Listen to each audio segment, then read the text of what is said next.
you know Adolf Hitler? You've never seen him like this before. Hitler's contemporaries, from his birth in Braunau to his death in the bunker, authentically flesh out the picture. Who was Hitler? Hitler neither finished school nor had any vocational training. He occasionally lived in homeless shelters or on the street. He refused to pursue a regular job. To this day, it seems inexplicable that he could come to power.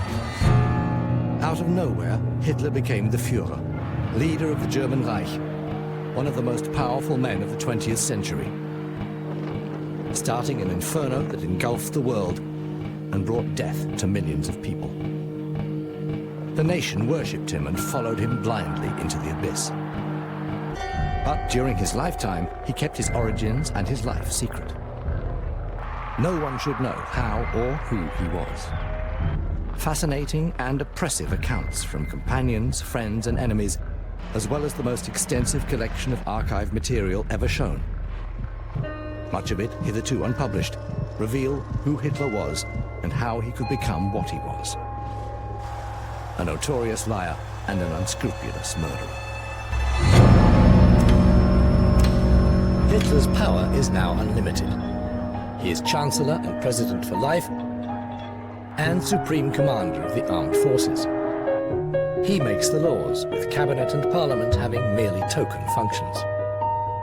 While portraying himself as a Chancellor of Peace, Hitler works secretly to build up Germany's military power. Young Germans are drilled in paramilitary organizations like the Hitler Youth.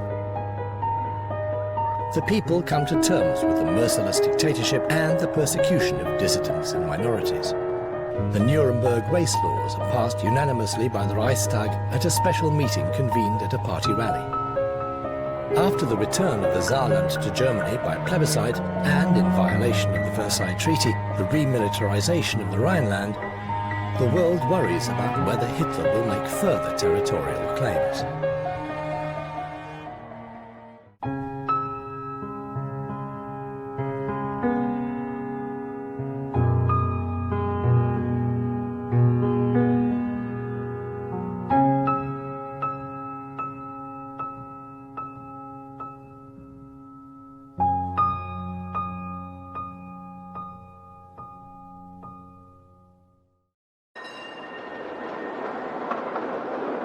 Speech in Munich, March the 14th, 1936. With the confidence of a sleepwalker, I am following the path marked out by destiny for me. Adolf Hitler. I once said to him that the people still stood behind him. But if the corruption, the suppression of free speech, and the silencing of any type of criticism continued, one day the majority of people would refuse to follow. He replied, "Ah, Wiedemann, I too am merely an instrument of fate and can't always act as I'd like." And with that, he disappeared. Fritz Wiedemann, adjutant to Adolf Hitler. Diary, Berlin, August the 1st, 1934. At lunchtime, we drove to the Halensee baths. People are friendly and peaceful. Even the young people seem well behaved here. The Berliner Zeitung newspaper published a bulletin at 8:30 this morning. Condition deteriorating, pulse weaker. So the end is near. This death does not come at a good time. Erich Ebermeier, writer. Diary, Thursday, August the 2nd, 1934. Around 9 a.m., old Hindenburg fell asleep forever. The German people stand stricken at his deathbed. Hitler was there yesterday. Henriette Schneider, housekeeper, East Prussia.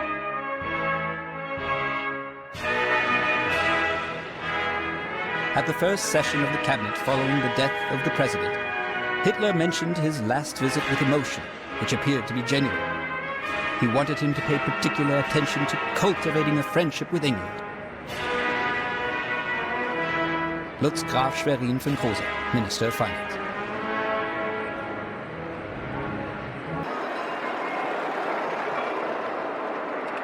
Even now, his death is too soon. Hitler surely won't allow anyone to be above him.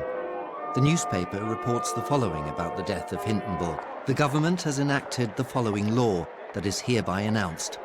The office will be merged with that of the Chancellor, which means all authority of the President goes to the Führer and Chancellor Adolf Hitler. Karl Windschild, retired pastor. Wallenstedt, diary.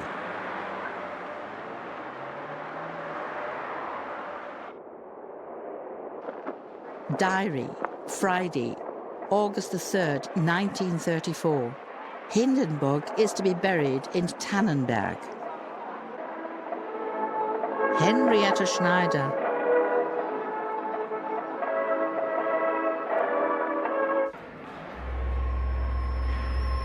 On the other hand, he repeatedly boasted in public that he was the only statesman without a bank account. He certainly didn't need one, as he had all the money of the party and the state at his command without any supervision. Fritz Wiedemann, until January 1939, personal adjutant to Adolf Hitler. For Hitler, money and goods had no real meaning. They were vague concepts. Christa Schröder, Hitler's private secretary.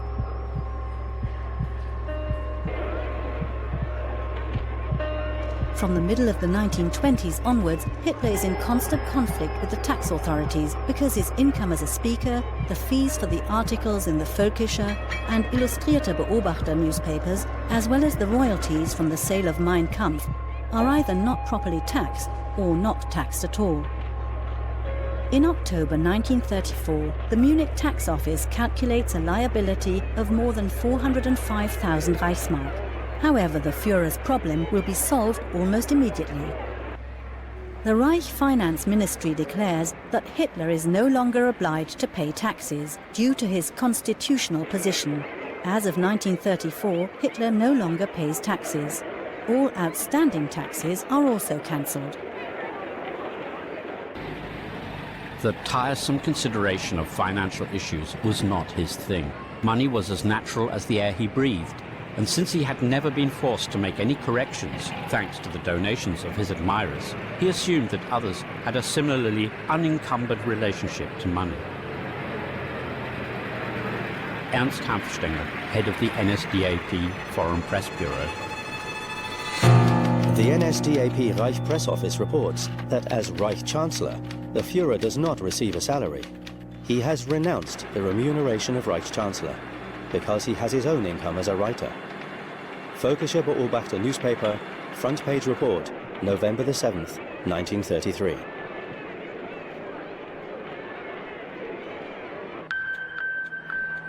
As Reich Chancellor, Adolf Hitler is entitled to an annual salary of 29,100 Reichsmarks and an allowance of 18,000 marks.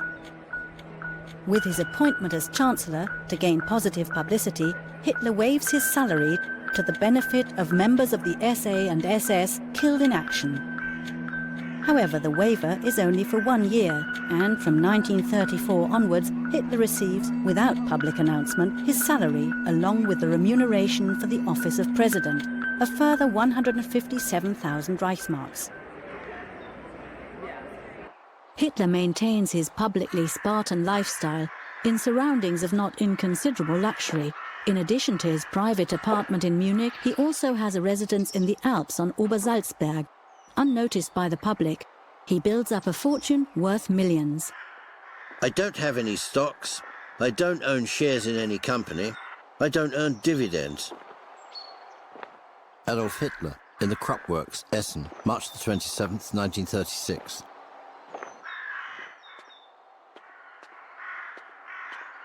He had considerable financial free rein, as there were always considerable amounts on his account at the Franz Eher publishing house. Heinz Linger, valet to Adolf Hitler. Although for a head of state and public figure, the right to his own image is limited, Hitler makes sure he is compensated for the use of his likeness on stamps.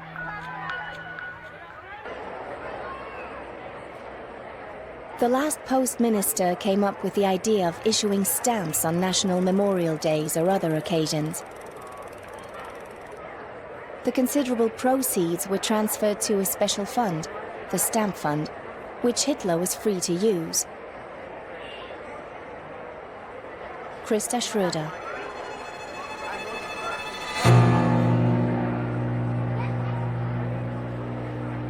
Regular postage stamps will in future bear the head of the Führer and be issued at all post and government offices. Official Journal of the Reichspost Ministry, announcement by the German Reichspost.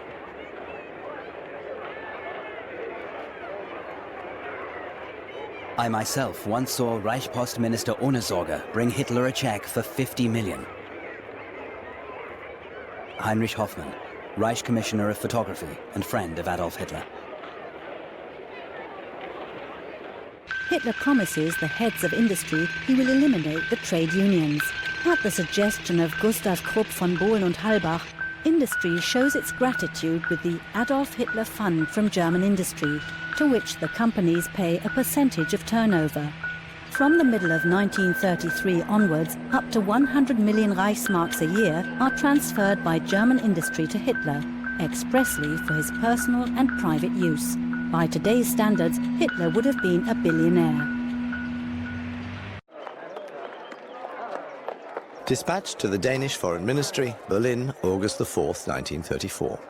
A man has been given power that no human being alive has ever possessed before.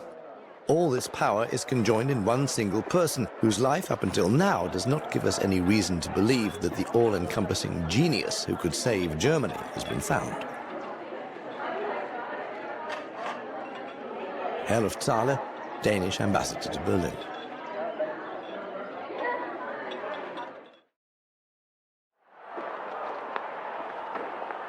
He took over command of the German armed forces himself. For one last time, he transferred the command of the army to a general. Friedrich Hossbach, Major, Army Adjutant to Hitler.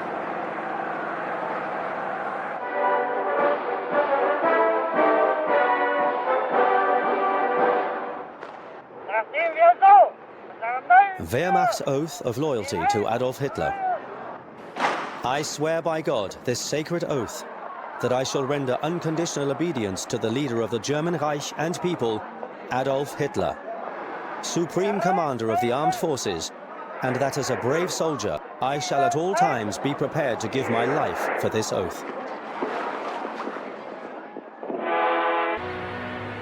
As in the days of the Kaiser, this oath does not commit the soldiers of the German army to the nation, but to the ruler himself, the Führer Adolf Hitler. Diary, Wednesday, October the 17th, 1934. A law has been made. Hitler will remain the leader of the German people for life.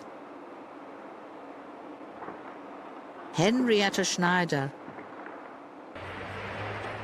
Yesterday we followed the ceremonies on Bückerberg on the radio. Once again Hitler spoke excellently. All over the world, war, strikes, unrest. Here, profound peace. The people know this, or they would not celebrate him so much. Henrietta Schneider.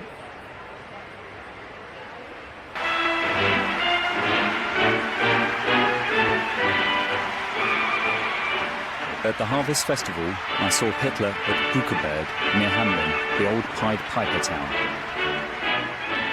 An immense mass of people surged up the hill. Grandstands had been put up at the foot and the summit.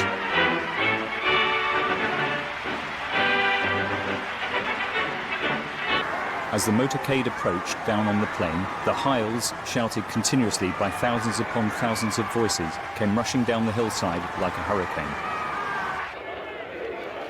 The road was flanked by peasant women from Bückerberg, from the Weserberg land, from Westphalia, all in traditional costume. They pushed forward to try and see him, to shake his hand and look into his blue eyes. He wore a beaming smile, and suddenly there he was in front of me, less than a metre away, looking directly at me for a second. He makes a strong impact, of that there is no doubt. Helmut Grossmann, Berlin correspondent for Swiss newspapers.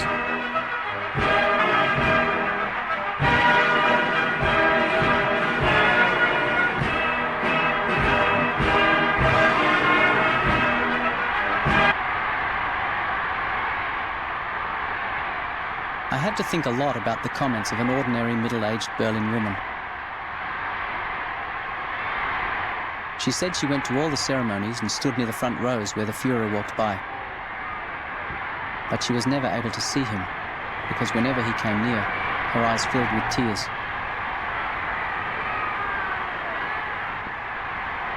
Erich Kort, Department Head, Foreign Ministry. It is not necessary in a totalitarian dictatorship to be loved by the people.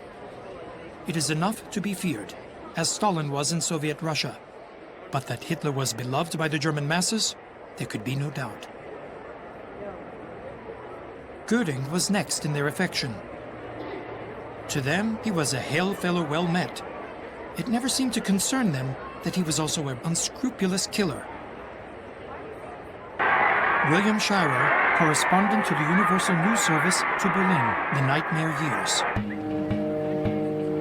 At the beginning of March 1935, Adolf Hitler travels to Bayreuth to attend the funeral of the district party leader of the Bavarian Ostmark, Hans Schemm, who died after a plane crash. Hitler uses such occasions to demonstrate his attachment to the party's old guard, which supplies almost all the district leaders and the influential Reich leaders of the NSDAP. Hitler does not attend the funeral, but most of the district leaders do. The center of power of the party, and since he became Chancellor, that of the German Reich, is wherever Adolf Hitler happens to be, and he is always on the move. He keeps official appointments, often in combination with public speeches, and meets local party officials, patrons, and protégés. Officially, Hitler has no private life. There is no distinction made between professional and private travel. The role of ministers is becoming increasingly insignificant in the system of unregulated coexistence of the Führer's rule and many old and new competing centers of power in the party and the state. Between June and December 1933, the cabinet meets 20 times, in 1935 12 times, and in 1937 6 times. The last cabinet meeting is held on February the 5th, 1938. The magic formula, the Führer has ordered. The Führer wishes. The Führer accepts. The Führer forbids, or the Führer authorizes, became the completely new, legitimized method of authority to issue directives that nullified all existing forms of state life in Germany. Hans Frank, lawyer, Reich legal director.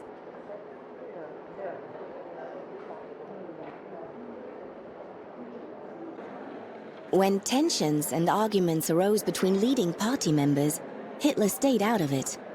I often had the feeling that Hitler was amused by this infighting. Although he didn't acknowledge it, he obviously still wanted to prevent the emergence of a united front against his despotism.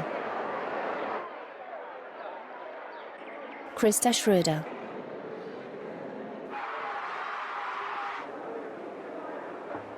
He was strangely undecided in all these matters. On the outside, Hitler appeared as a really harsh dictator who reacted quickly and brutally. That he hesitated, even almost timidly avoided decisions, seems unbelievable. But it was like that. Albert Speer, the Kranzberg Protocol.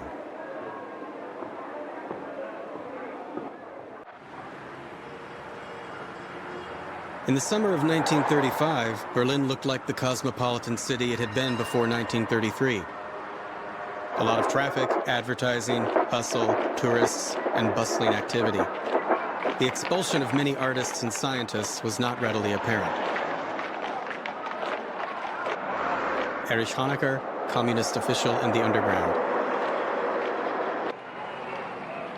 Nevertheless, I did not share the judgment of the foreign correspondents who thought that the Germans had light-heartedly resigned themselves to the loss of political freedom or become a single nation of Nazis.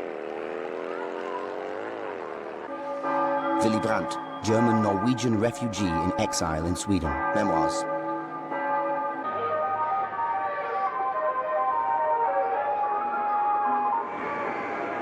I come to Germany convinced that the overwhelming majority of the people don't find the political system of the Third Reich unjust or harmful.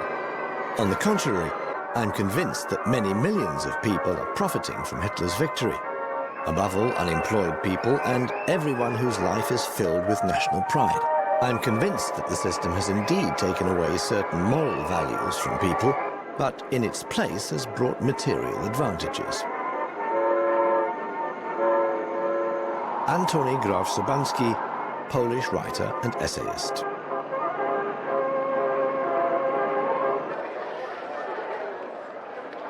Diary, Tuesday, January the 15th, 1935. The whole day was taken up with the referendum in the Saarland. Big speeches by the Führer to the Saarlanders, announced by Goebbels. It is an uplifting feeling to experience this great era. Henrietta Schneider.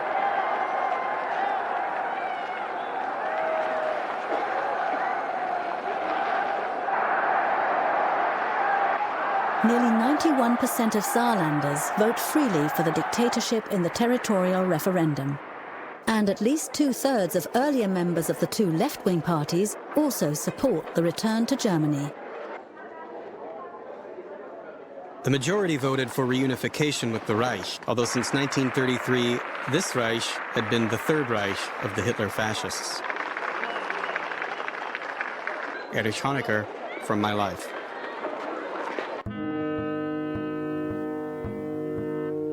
Gdansk is loosely affiliated with the Republic of Poland as a free city and over 97% inhabited by a German-speaking population.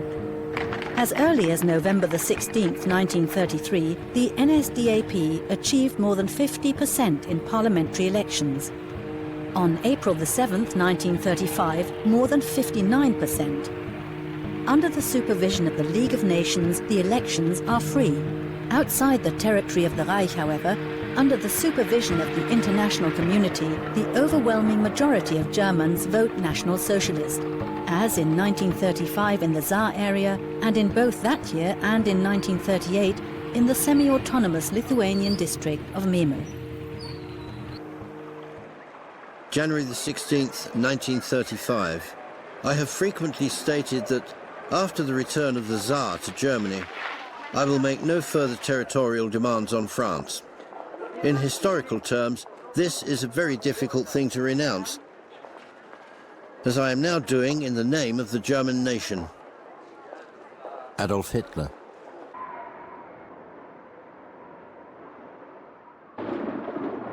There will be no more territorial demands on France. But will he someday use weapons to take what he wants? Erich Ebermeier, writer, diary.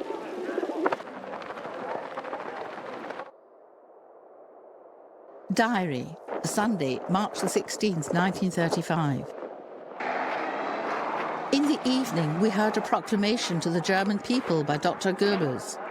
In answer to the adoption of 2-year military service in France, Hitler has introduced compulsory military service in Germany. Jubilation in Berlin.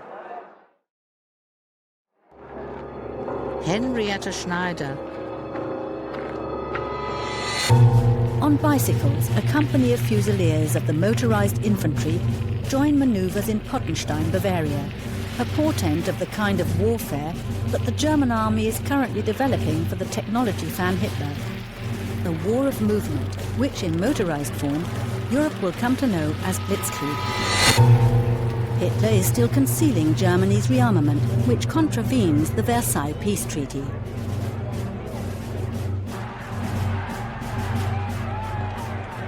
The Fusiliers' practice ammunition is not live, in contrast to the stick grenades thrown in Franconian Switzerland. Objective facts also include a number of political acts which, in contrast to the peace declarations, were directed against France. The most important of these acts were the withdrawal from the League of Nations on October the 14th, 1933, the reintroduction of military service on March the 16th, 1935, and the occupation of the Rhineland on March the 7th, 1936. During his regime, he gained a disdainful view of English power and gradually came to the point of no longer activating the former enemy as an ally, but intimidating it by an alternating sequence of friendliness and provocation. Conrad Hayden, Hitler's first biographer, 1936. Go to breakfast with Lord Baldwin. He talked of Winston Churchill and said he lacked soul. I suggested that Winston is very sympathetic to misfortune in others. He answered, "Oh, I don't deny that Winston has a sentimental side, and what is more, he cannot really tell lies." Harold Nicholson, Member of Parliament, National Labour Party. I can't lie for myself personally. I will never do that. But if I lie for my country, for Germany, then every lie is justified. Adolf Hitler to Erhard Milch, State Secretary, the Aviation Ministry.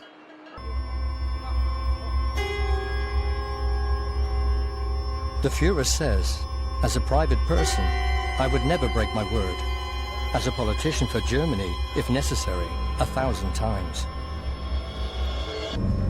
Walter Havel, Ambassador and SS Oberführer, representative of the Foreign Office with the Führer.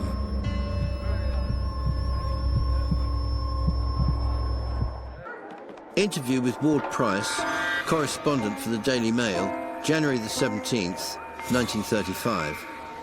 I know the horrors of war. No gains can compensate for the losses it brings. I have seen that war is not the highest form of bliss, but the contrary. I have witnessed only the deepest suffering. Hence, I can quite frankly state, Germany will never break the peace of its own accord. Adolf Hitler. In the evening, Hitler spoke in the Reichstag for over 2 hours about our desire for peace. Henrietta Schneider.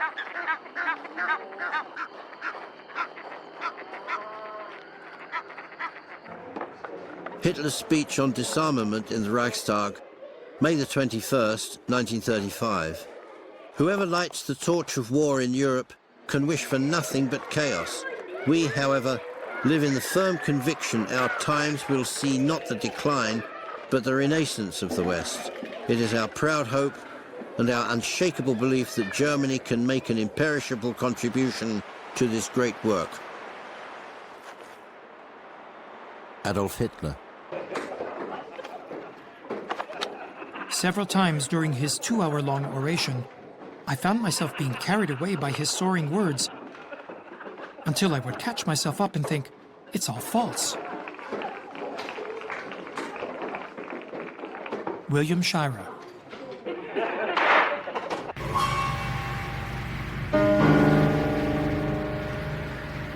In 1937, the world still hopes to live in peace with Adolf Hitler's Germany. In 1935, Britain and Germany had agreed on a naval treaty. Germany is allowed to expand its navy to 35% of British strength. In August 1937, a naval review with German participation takes place in the English port of Portsmouth. Japanese and Italian warships also take part in the parade during the traditional Naval Week alongside Soviet, French and Canadian craft. On September the 17th, 1939, a German submarine will sink the Courageous, the first British aircraft carrier in the English Channel. I saw a sign on the shop door, "Dogs and Jews not allowed." Edgar Huitwanger.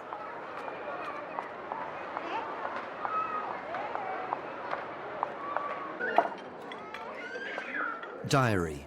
Sunday, September the 15th, 1935. On the radio tonight, they're announcing the outcome of today's resolutions in the Reichstag, that is to say, the laws that the NSDAP deputies have agreed on. the anti-Jewish laws. Marriage between Aryans and non-Aryans is forbidden. Karl Windschild, retired pastor. Ich schlage nun dem Reichstag die Annahme der Gesetze vor, die Ihnen Parteigenosse Reichstagspräsident Göring verlesen wird. Hinter allen drei Gesetzen steht die Partei und mit ihr und hinter ihr die deutsche Nation.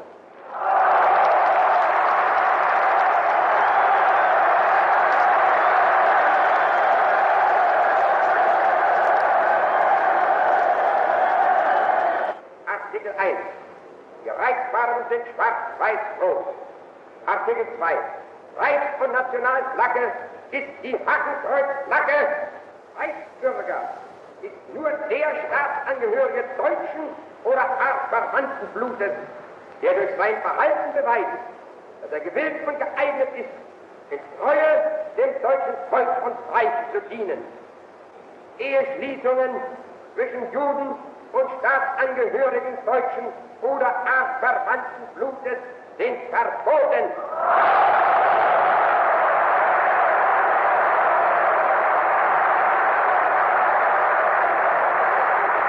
Unser Führer, im Retter und Schöpfer, Sieg Heil! Sieg Heil! Sieg Heil! It is absolutely normal that in seaside resorts and small towns, both in northern Germany and Bavaria, signs have been put up at the town limits forbidding non-Aryans from visiting. Herr Luftsaale.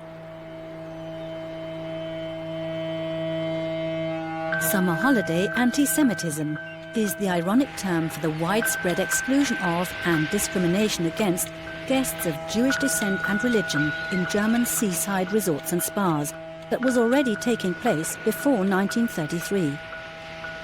After the seizure of power, the National Socialists are able to connect directly with the anti-Jewish attitude of many resort managements and hoteliers.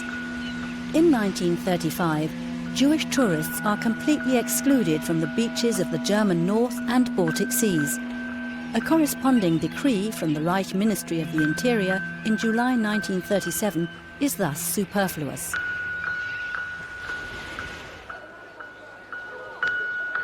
Diary, Berlin, December the 10th, 1935. The Genetic Health Act, or sterilization law, has been passed and envisages extensive examinations and tests for engaged couples before they get married. If things continue like this, we'll soon have a race of supermen. So far, there is no sign of this happening. Erich Ebermeier. Journal d'Allemagne, December the 24th, 1935. Christmas. The regime pales anew. The old Germany of piety and forests is created once again in every home. Once again, homely life is diffused by the fresh scent of pines. Silent night, oh holy night of coziness, thanks to which once again I feel the heartbeat of my old beloved Germania. Denis de Rougemont, Swiss, lecturer in French.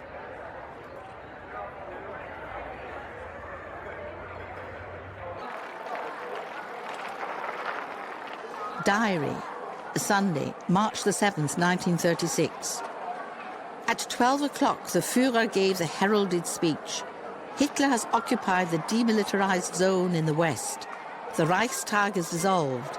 New elections are on March the 29th. Henrietta Schneider.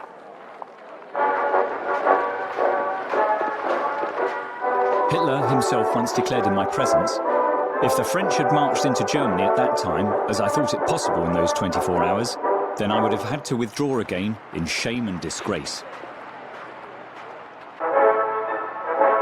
Paul Otto Schmidt, Chief Interpreter at the Foreign Ministry, experiences.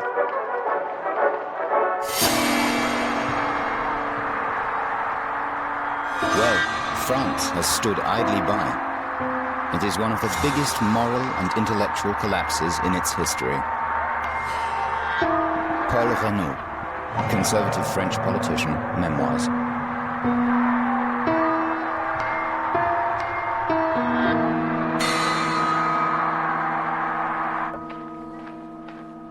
Diary, Monday, March the 30th, 1936. The election results were really good. 98.95%, a record. Lotte picked up Lore. Henrietta Schneider. The party governor of Cologne had the right to hit 103% when adding up the yes votes. When the result became known in the Reich Chancellery in the late evening, it was greeted with laughter. Nothing more. Fritz Wiedemann, adjutant to Adolf Hitler. Letter, April the 16th, 1936. My dear Führer, warm congratulations on your birthday. I wish you all the best. But just think, we're always having to write essays about you. This causes our love for you to suffer. And you are much too important for that. Please issue an order for our teachers to choose other topics. Sieg Heil, yours, Mary D., member of the Young Girls League, Bad Homburg.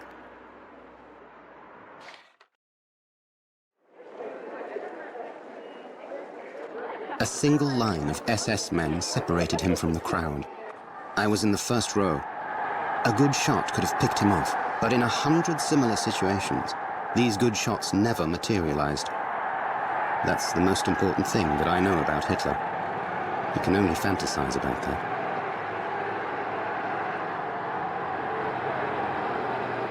Denis de Rougemont.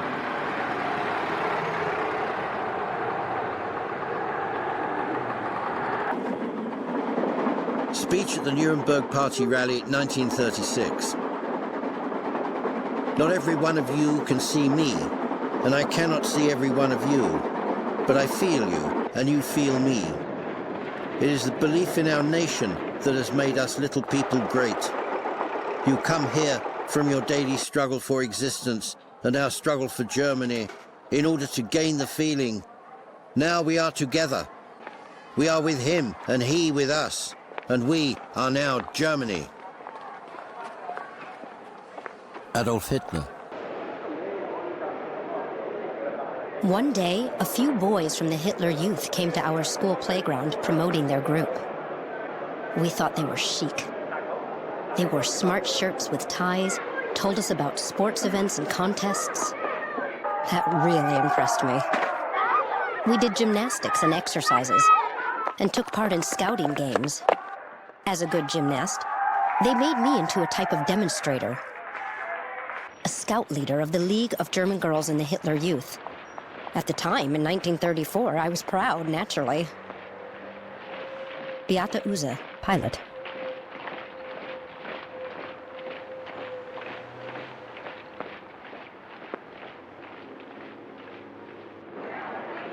The only big Nazi who actively did sports was Reinhard Heydrich. He rode, fenced, flew, and sailed. He excelled in everything. He always looked impressive as an athlete and was always fair and popular. As soon as he put on his fencing gear, he was no longer head of the Gestapo. He was just an athlete. He actually did what Goering, Goebbels, Rosenberg, and Lai only sanctimoniously described or demanded. Heinz Linger, valet to Adolf Hitler.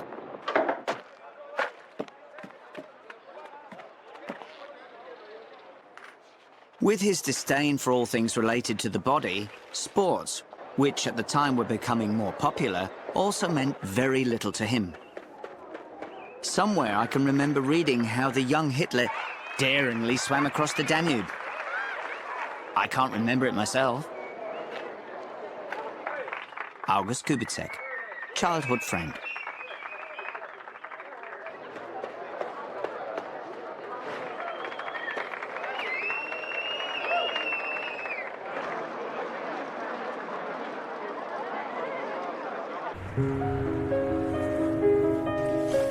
Lunch was spent mostly telling jokes, which made the boss laugh heartily. He made some personal comments and remarked that he had once been a good skier, but that he had given it up as he came more and more into the public eye. As the Führer, one should only be active in areas one has a sound knowledge of, because otherwise the begrudgers would use any small mishap as an opportunity to spread slander.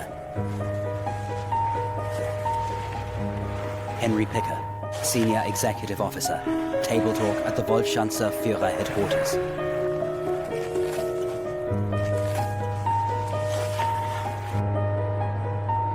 Due to yesterday's snowfall, the Führer broached the subject of skiing. He scoffed at this healthy sport, which from a certain time of year onwards filled all the hospitals in Munich. Skiing had already caused so many injuries among members of the party leadership that he had reason to doubt the practical aspects of the sport. Werner Kirchmann, Adjutant to Reich Minister Alfred Rosenberg, report from the Volksschanzer Führer headquarters. One noticeable symptom of Hitler's disturbed relationship with the environment was his terrible fear of water. The fact that Hitler couldn't swim and doggedly refused to learn, or at least visit a swimming pool, was undoubtedly due to his strange hydrophobia. Ernst Hanfstengel. He took daily baths. Yes, after every speech that he gave, he took a hot bath. In contrast, he didn't like bathing in public. Wilhelm Krause, personal assistant to Hitler from 1933 to 1939. Hitler was particularly shy of being seen without clothes. He believed that if anyone saw him in a bathing suit and photographs were taken, he would lose the respect of the people. Heinrich Hoffmann, photographer.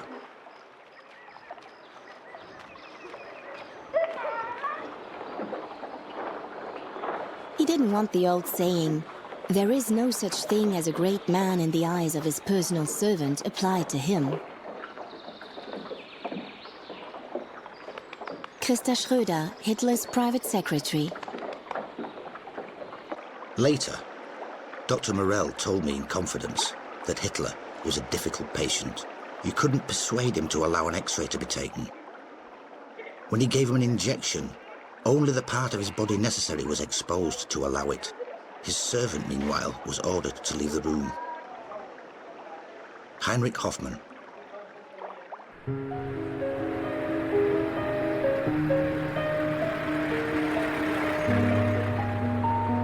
The Germans have only taken to sport during the last 30 years, but they are keen and capable performers.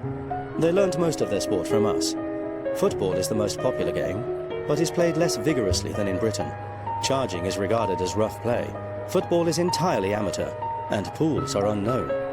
There is no cricket, but plenty of athletics, some tennis, and a little golf. Boxing and wrestling are both popular spectacles, and the Germans go in for a good deal of cycle racing. Instructions for British servicemen in Germany, 1944.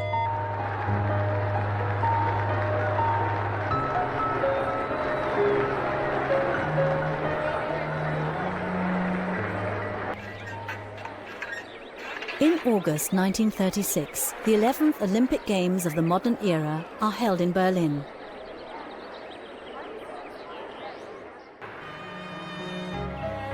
Like millions of other Germans, I was also convinced after Hitler's rise to power that Adolf the Bounteous, as he was mockingly called, really would bring better times. At the Olympic Games in Berlin, he demonstrated Germany's sporting greatness to the world.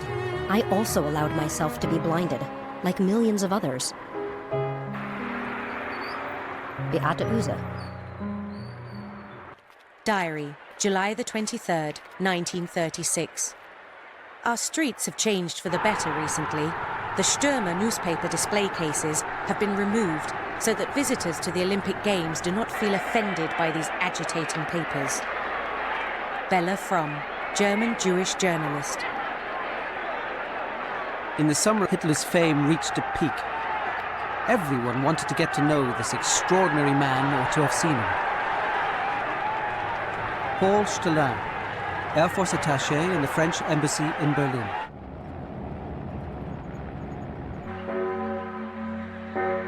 Diary, Berlin, August the 6th, 1936. Mrs. Gussie Jannings invited me to her box at the Olympic Stadium today. The impression was really overwhelming, and we'd be foolish to deny it. There was a huge round of 100,000 people filled to the last seat. The Führer was already there with his entourage as we took our places. I could observe him well from the side, and frankly, he's more interesting to me than the athletes below on the field. The remarkable thing about Hitler is his cheerful calm, the confident composure of the fortunate and successful that now emanates from him.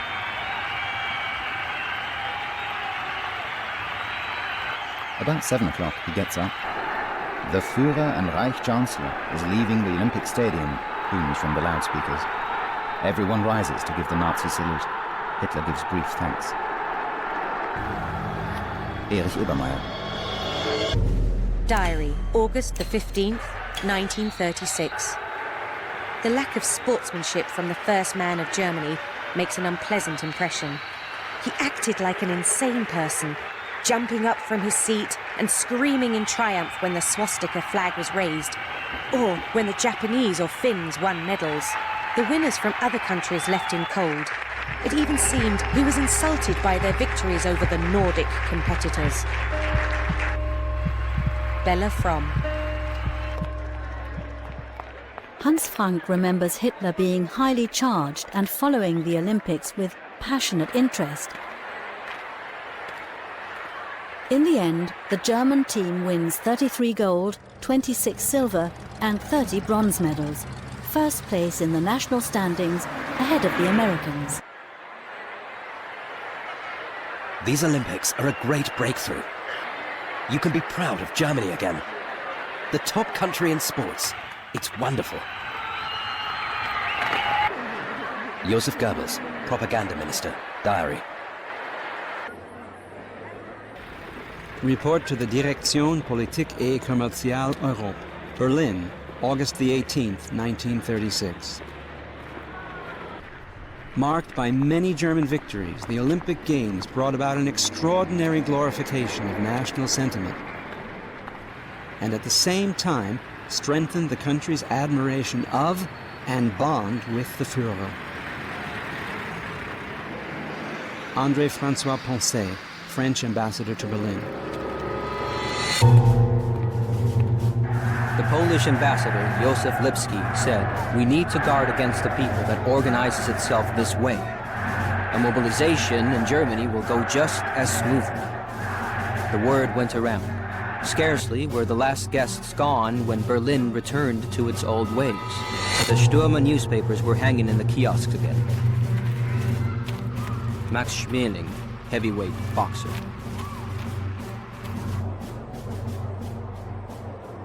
Windhoek, the largest city in former German Southwest Africa, in a colour film of the Reich Colonial League.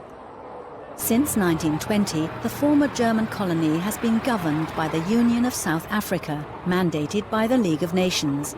The overwhelming majority of the approximately 20,000 inhabitants of German origin sympathise with National Socialism and make this clear before the outbreak of war. With the end of the Olympic Games, Hitler's Germany has gained considerable prestige in the world. The NSDAP gathers its party members living outside the German Reich in a special organisation, the NSDAP Overseas Organisation, which early on is given the status of a 43rd party district. The Volksdeutsche, or ethnic Germans outside the Reich, are looked after by an ethnic league for German culture abroad, which is controlled by the party. Diary, December the 24th, 1936.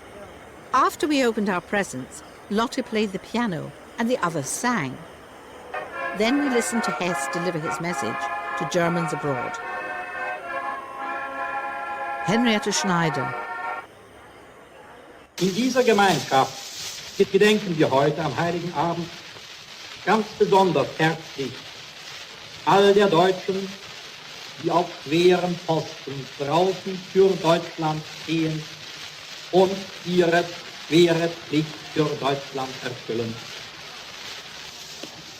Und wir gedenken all derer, die in zäher Verbissenheit draußen zur neuen Fahne standen und stehen, auch wenn eine böswillige oder unverständige Umwelt sie dafür hart anpackte. Das große, neu erstandene Deutschland wünscht all seinen Kindern draußen und in der Heimat ein inhaltsreiches und glückliches neues Jahr. Wir können das Fest der Deutschen nicht vorübergehen lassen, ohne in tiefster Dankbarkeit des Mannes zu gedenken, der das neue Deutschland, das Deutschland unserer Liebe, unserer Hoffnung und unseres Stolzes werden ließ. Des Mannes, der mit einer Hingabe sondergleichen über diesem Deutschland und über dem Wohl und Wehe seiner Kinder herinnen und draußen wacht, dessen Leben aufgeht in der Sorge um Deutschland.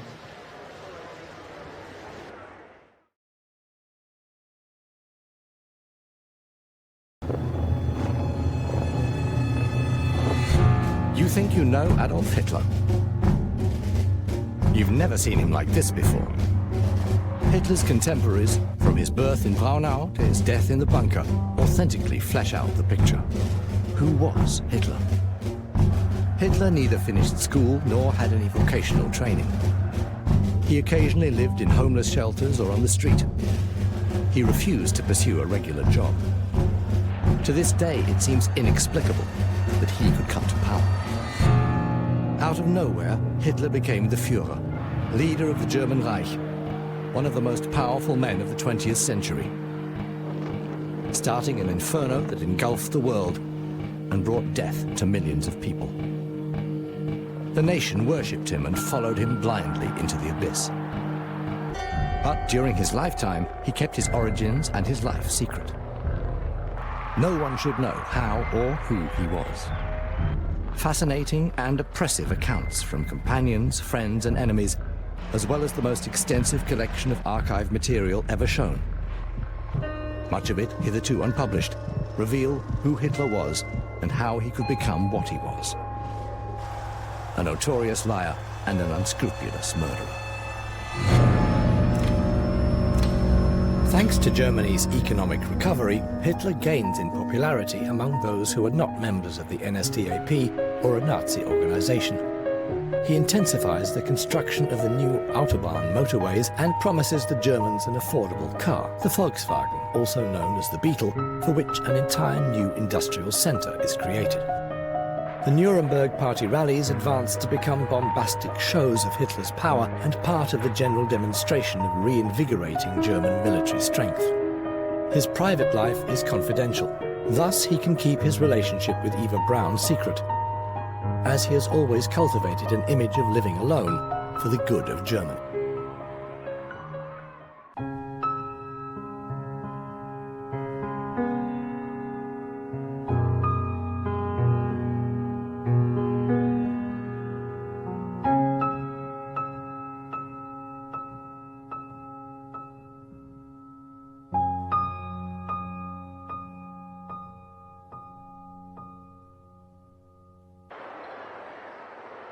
History is replete with examples of men who have risen to power by employing stern, grim, wicked, and even frightful methods, but who, nevertheless, when their life is revealed as a whole, have been regarded as great figures whose lives have enriched the story of mankind. So may be the case with Hitler. Winston Churchill. Great Contemporaries, 1938. The Germans adore military show. In Nazi Germany, everyone has a uniform. If it isn't the uniform of the Army, Navy or Air Force, it is that of the SA, SS or some party organization. Even the little boys and girls have been strutting about in the uniform of the Hitler Youth or the Union of German Girls. Instructions for British Servicemen in Germany, 1944. The Nuremberg Rally of Work takes place in September 1937. After the seizure of power, there will be 6 further party congresses, each with a motto. The Nuremberg Rally of Peace is scheduled for September the 2nd, 1939, and is cancelled one day beforehand because of the Wehrmacht's invasion of Poland. Before the end of Culture Week, I was once again in an aeroplane. And even from the air, I could see the mass of people inside the party buildings on Zeppelinfeld. On the way back from the airport, the boiling heat of this uniformed public festival suddenly enveloped me. Marching music, columns of men, swirling dust, swastika flags in all possible and impossible places, and the pavements brown with people. Paul Otto Schmidt, Chief Interpreter at the Foreign Ministry, experiences. It's impossible to describe the unique intoxication that moves the hundreds of thousands of men and women. For 8 days, the city of Nuremberg is under a spell. André-François Poncet, French ambassador to Berlin.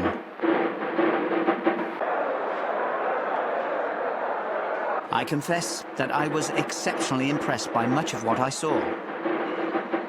And I was fascinated by the brilliantly smooth running of events.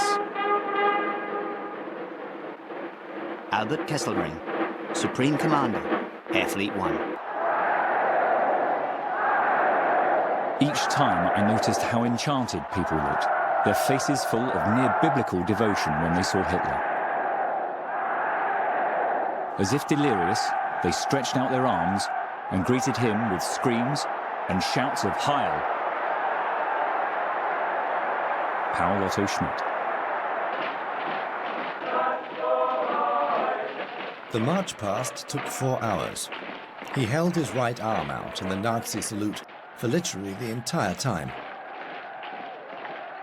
Afterwards, I asked him how he was able to do that. His answer? Willpower. Neville Henderson, British Ambassador to Germany.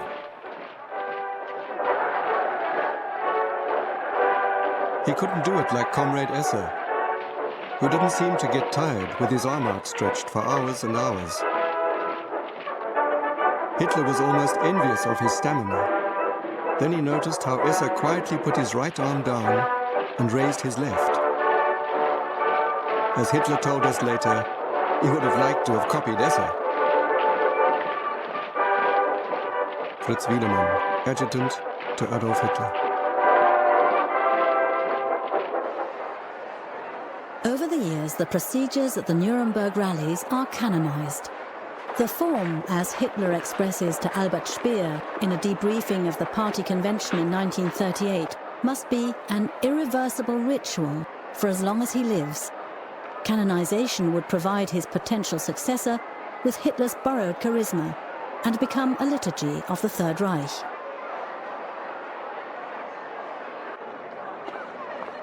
But in Nuremberg, I also had the distinct feeling of imminent danger.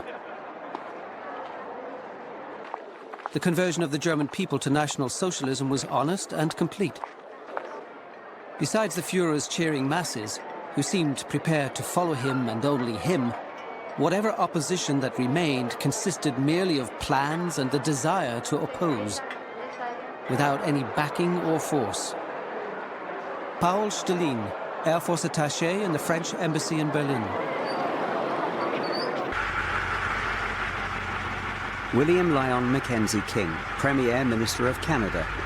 Diary, June the 29th, 1937. After received in audience at Reichschancellery. When I was formally shown into the room in which Herr Hitler received me, he was facing the door as I went in. He was wearing evening dress. Quietly and pleasantly said he was pleased to see me in Germany. His face is much more prepossessing than his pictures would give the impression of. It is not that of a fiery, overstrained nature, but of a calm, passive man, deeply and thoughtfully in earnest. His skin was smooth. His face did not represent lines of fatigue and weariness. His eyes impressed me most of all. There was a liquid quality about them which indicate keen perception and profound sympathy. He looked most direct at me in our talks together at the time, save when he was speaking at length on any one subject. He then sat quite composed and spoke straight ahead, not hesitating for a word, perfectly frankly, looking down occasionally towards the translator and occasionally towards myself.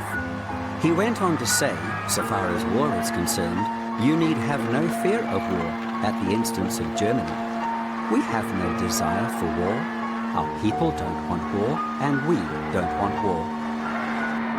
As I talked with him, I could not but think of Joan of Arc.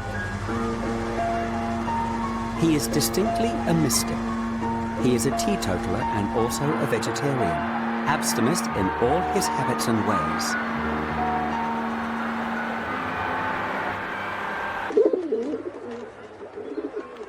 Mussolini met Adolf Hitler for the first time in Venice in 1934.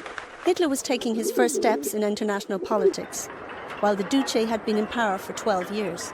The first impression my husband had of Hitler was not overwhelming. Michaela Mussolini, wife of Benito Mussolini, memoirs. He was like a gramophone that only plays 7 notes, and once played, starts all over again. Benito Mussolini. After the meeting in Venice, the relationship between Hitler and Mussolini initially remained distant.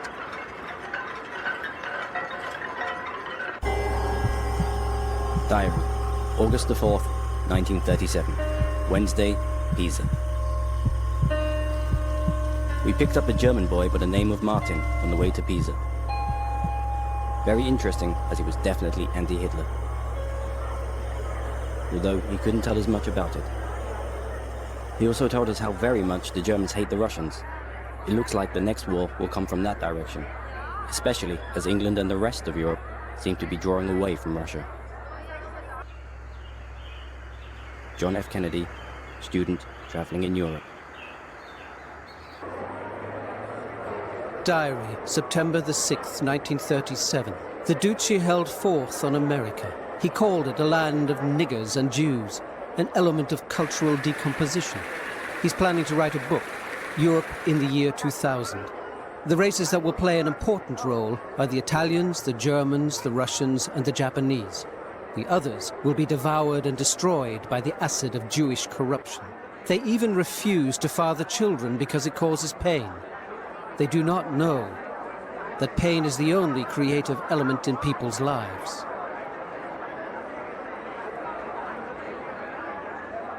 Galeazzo Ciano, Foreign Minister of the Kingdom of Italy, Benito Mussolini's son-in-law.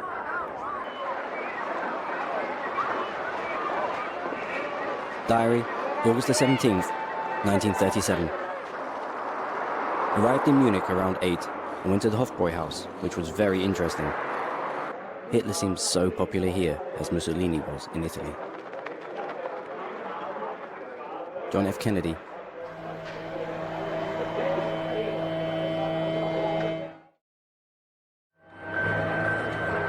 The Munich traveller's father, the multi-millionaire Joseph Kennedy, holds the prestigious post of ambassador to London. He is close to Hitler-friendly circles of the British aristocracy, and thus isolated from Washington and London. In 1940, he will resign. Diary, August the 18th, 1937. Munich. Got up late and none too spry. Had to talk to the proprietor, who is quite a Hitler fan. There is no doubt about it, that these dictators are more popular in the country than outside, due to their effective propaganda. John F. Kennedy.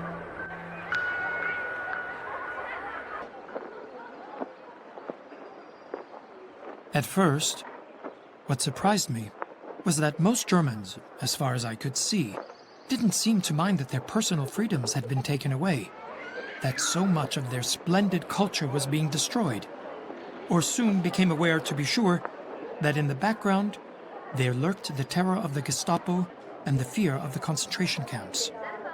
The vast majority did not seem unduly concerned with what had happened to a few communist, socialist, pacifist, defiant priests and pastors, and to the Jews.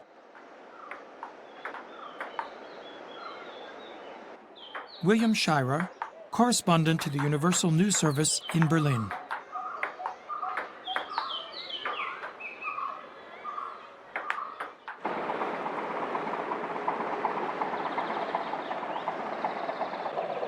Departure for Cologne via Frankfurt. All towns are very attractive, showing that the Nordic races certainly seem superior to Latins. The Germans really are too good. John F. Kennedy.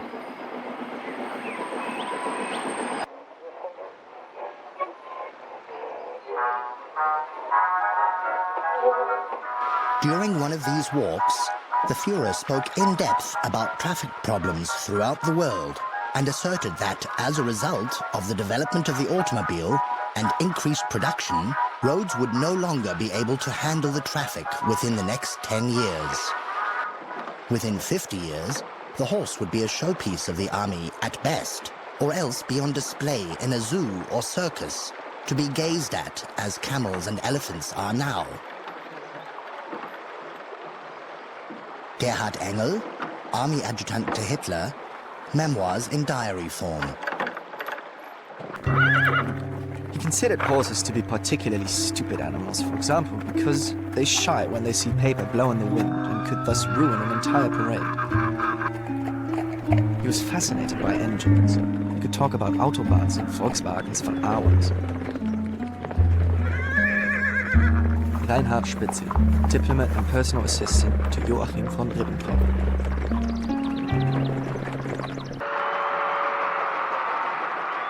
Between 1933 and 1938, Hitler is constantly on the move with his large entourage. For this purpose, he has a motorcade, 3 planes, and a special train with 2 carriages at his disposal. Hitler's favorite vehicle when traveling was the car. Second came the train. Third, but only to save time, was the airplane. The motorcade consisted mostly of 4 to 6 cars, except for official journeys, when there were often more. The first car was the Führer's, then the SS escort, adjutant cars, and the last had the luggage. The motorcade consisted exclusively of Mercedes, because Hitler didn't like it when there was a different make of car in the motorcade. Wilhelm Krause, personal assistant to Hitler.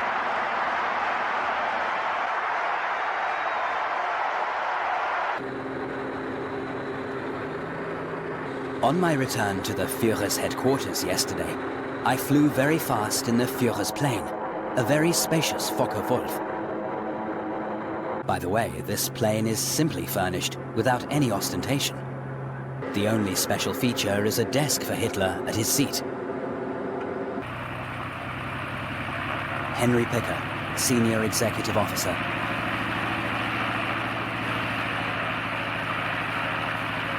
On May the 19th, 1935, Hitler's former bodyguard Sepp Dietrich, now commander of the Leibstandarte SS Adolf Hitler, ceremoniously opens the Frankfurt am Main-Darmstadt motorway. As early as May 1933, Hitler, who is fascinated by cars and technology, issued a program of motorway construction, which was to create a dense network of 4-lane roads across Germany. Under the responsibility of the General Inspector for German Roads, Fritz Todt, there are about 1,500 kilometers of motorway under construction in autumn 1934. This is also designed to reduce unemployment. In 1936, around 120,000 workers are employed on the project. One of Hitler's positive achievements was to build hundreds of miles of first-class motor roads, though his object in doing so was largely military. These are called Autobahnen, carways. Instructions for British servicemen in Germany, 1944. From there, headed to Utrecht on one of the new autostradas. They are the finest roads in the world. Really unnecessary though in Germany, as the traffic is so small. But it would be great in the US, as the speed is unlimited. John F. Kennedy.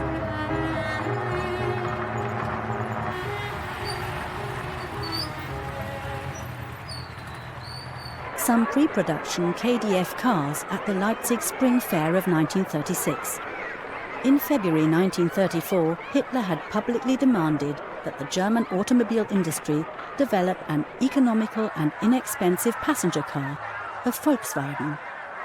In June, Ferdinand Porsche was given the go-ahead by the Reich Association of the German automotive industry to develop a prototype.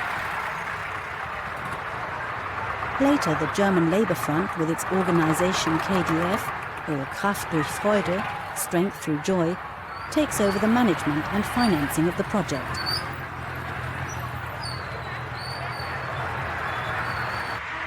On May the 26th, 1938, near Brunswick on the Mittelland Canal, the foundations for a Volkswagen plant are laid. Shortly thereafter, a new conurbation called the City of the KDF Car at Fallersleben, later Wolfsburg, is founded. In the KDF city, no private cars will be produced. But from 1938, the military version of the Beetle, the so-called Kübelwagen, and other military equipment. The rest is propaganda, which even has an effect in faraway America. In a short time, Der Führer is going to plaster his great sweeps of smooth motor highways with thousands and thousands of shiny little beetles, purring along from the Baltic to Switzerland and from Poland to France, with father, mother, and up to 3 kids packed inside and seeing their fatherland for the first time through their own windshield. New York Times, July the 3rd, 1938. The Führer then talked about the need to build a highway to Trondheim in Norway and another to the Crimea. After the war, German citizens with their Volkswagens should have the opportunity to see the conquered territories for themselves. Werner Köppen, Adjutant to Reichsminister Alfred Rosenberg.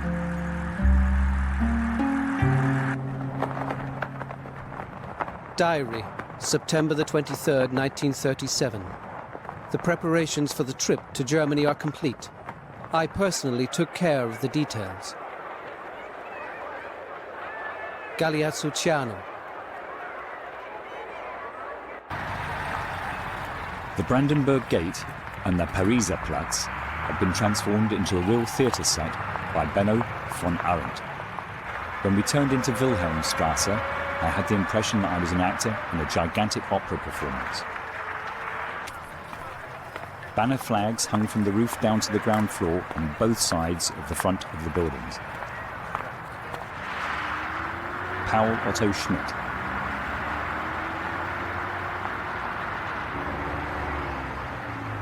Hitler had a close friendship with Mussolini almost to the end. He felt a close bond with him through the great similarities of their destinies. Christa Schröder, Hitler's private secretary.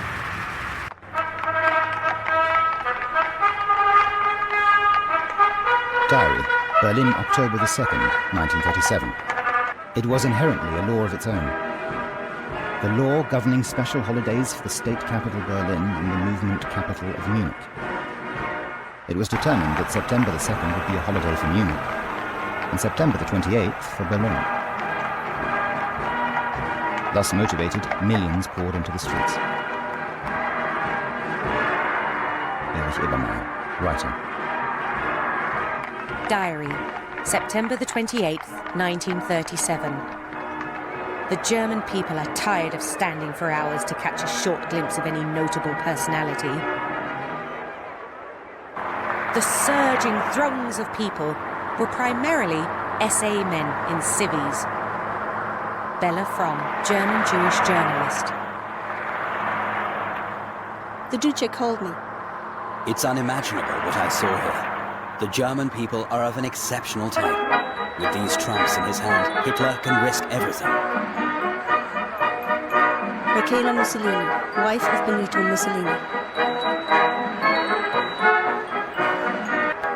Diary, Wednesday, September the 29th, 1937. Yesterday we heard very good speeches by the Führer and Il Duce in Berlin. I feel really queasy again. Henrietta Schneider, East Prussia, housekeeper. I liked the new cult.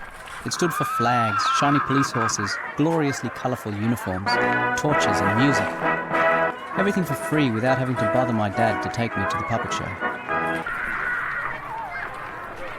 Thomas Gefer, German Jew, prisoner in Buchenwald.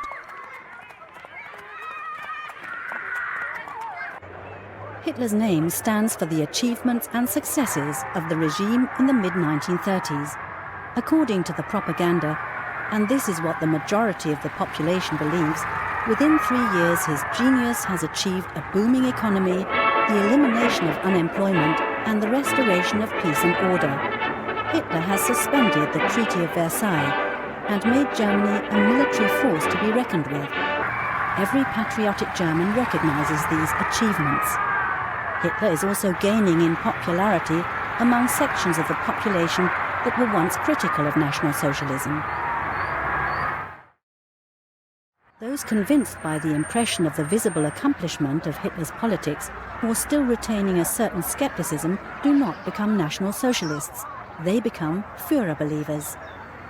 This accounts for probably more than 90% of all Germans after the victory over France in the summer of 1940, the height of the Führer's credibility.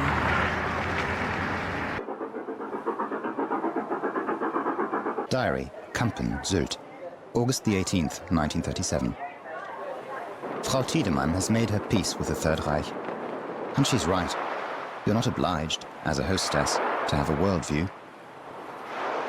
She rented one of her houses in the dunes to Göring last year. Erich Ebermeier. Hitler seemed modest, middle class, rather dull and self-conscious, yet with a strange tenderness and appealing helplessness. Martha Dodd, daughter of U.S. Ambassador William Dodd. In private, and we as personal bodyguards belonged to his private life, he was uncomplicated. Rohush Mish, SS Bodyguard Regiment. Albert Speer, the Kranzberg Protocols. Simple, lower-middle-class life was not hard for him. It attracted a lot of empathy. It gave him a lot of credit for other, unpopular decisions. Otherwise, his simple manner also had clear political intentions. He often emphasized, if I'm simple and unpretentious, then my surroundings have to be pompous. That way, my simplicity appears even stronger.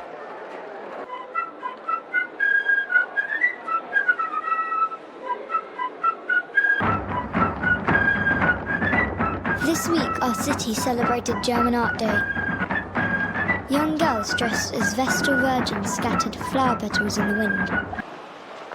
Youths dressed as Roman citizens and wearing sandals like the ancient Romans marched in the balmy warmth of the beginning summer. Edgar Furtwängler, German Jewish neighbour of the Adolf Hitler.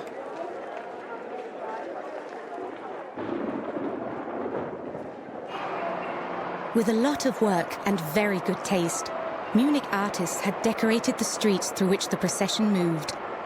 In Nymphenburg, there was a Night of the Amazons. Cloth balloons transformed the scene into a fairy-like Midsummer Night's Dream. Leni Riefenstahl, director and actress.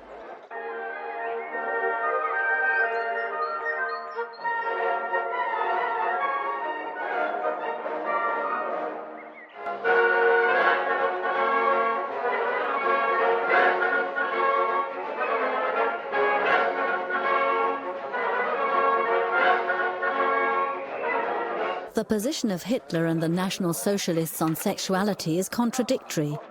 They value morals and discipline, but are not bourgeois. They have no objections to healthy sensuality, especially when it provides genetically healthy offspring.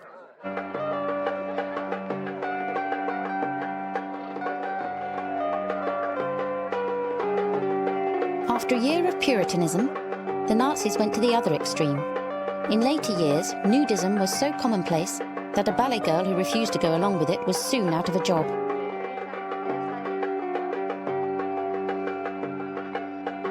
Fridolin Wagner, granddaughter of Richard Wagner. He condemned the elegant passions of his lofty colleagues, like hunting or horse racing. These were the last remnants of the feudal rule of the princes. He made fun of them a lot. Albert Speer,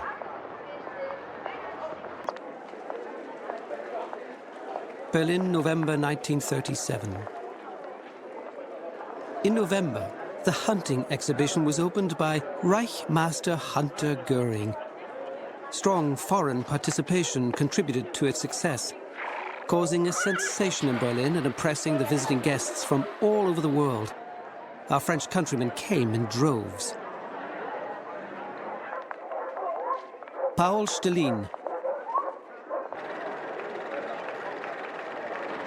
It has been suggested many times that Hitler had unwavering faith in his old comrades.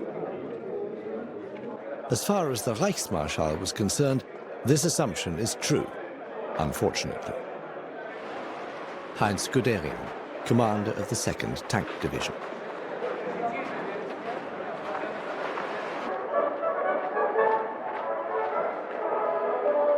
Göring, who had become fat and out of shape, seemed ridiculous in his fantasy uniforms and his love of medals and decorations. His greed for earthly goods turned him into a crook. Robert Coulondre, who served as an ambassador to Berlin in autumn 1938, wrote that of all Hitler's sinister buddies, he was still the best. Paul Stalin.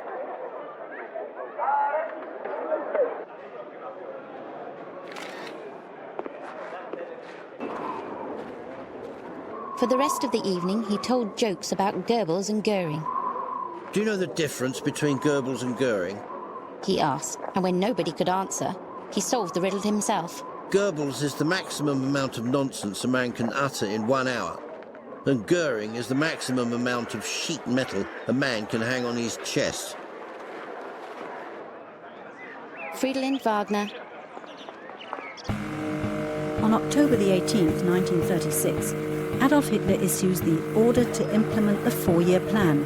Headed by Göring as commissioner of the Four-Year Plan, it aims to make Germany self-sufficient and ready for war at short notice. The power of attorney for the Four-Year Plan was the most extensive concessionary power ever granted in Germany, and all later authorizations actually came from that first power of attorney. Even Goebbels, as the organizer of total war, was subordinate to me.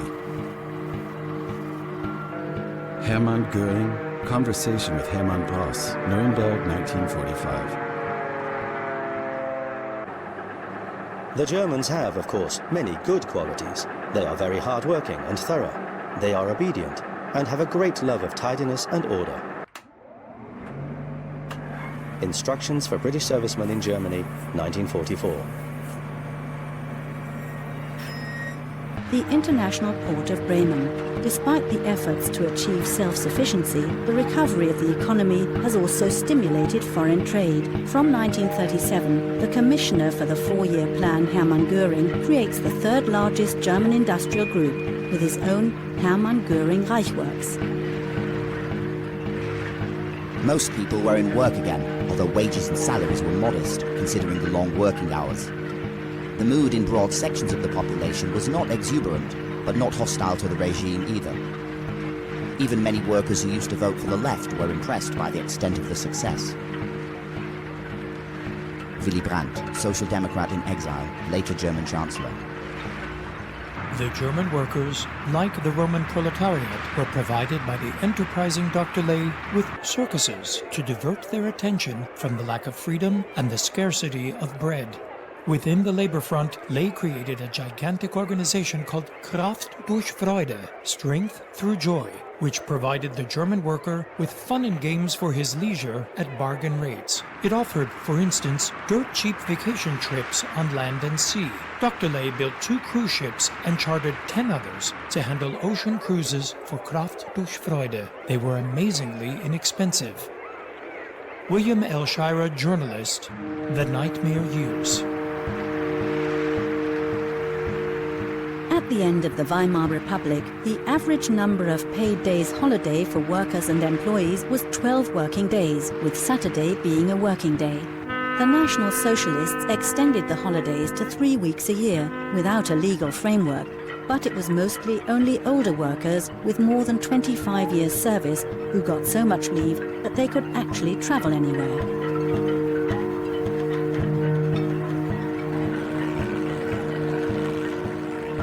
Germany report of the Social Democratic Party, March the 12th, 1938. In the Third Reich, it is the armaments that supply the bread, while the circuses are provided by the KDF organization.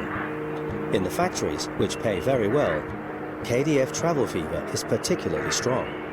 Foreign travel is especially popular. Many spend their holidays exclusively with KDF and go on both summer and winter trips.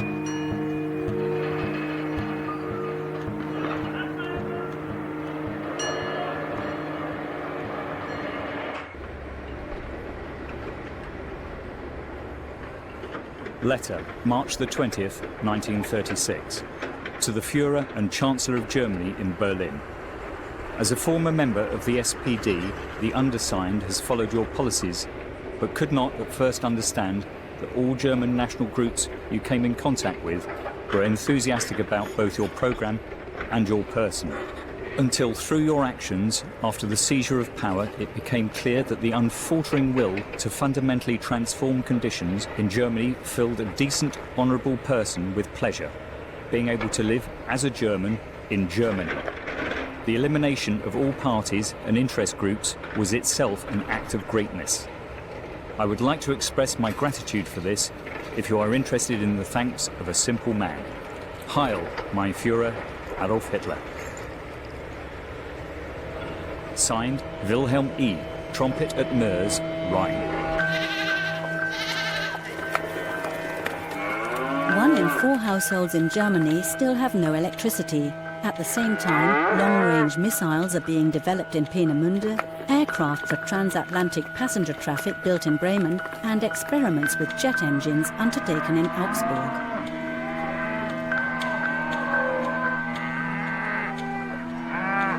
Hitler was not interested in agriculture at all, apart from the Reich Farmers' Day at Bücherberg. Fritz Wiedemann, adjutant of the NSDAP to Adolf Hitler.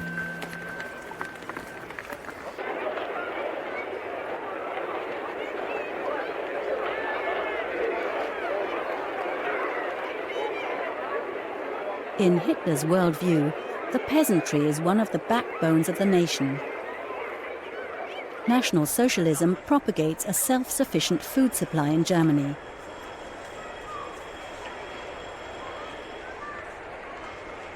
In order to facilitate the identification of the rural population with the new regime, in 1933 the National Socialist government declares the Thanksgiving Harvest Festival, which is based on Christian or even older religious rituals, the day of the nourishment trade, an official holiday, like May the 1st for industrial workers.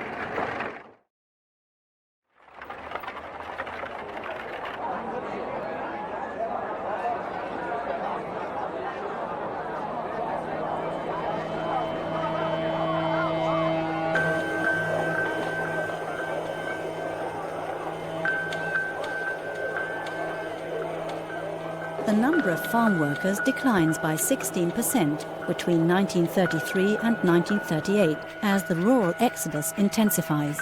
Neither coercion nor propaganda can reduce this drain on labour.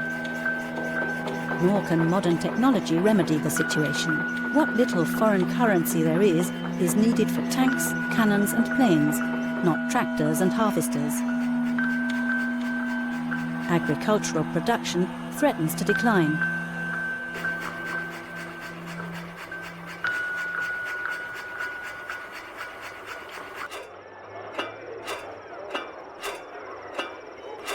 In September 1933, a heritage law for farms comes into force, which expresses the National Socialist ideology of blood and soil.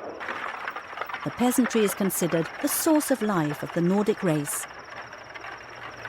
The law is intended to prevent excessive debts and fragmentation in the succession regarding farms of up to 125 hectares.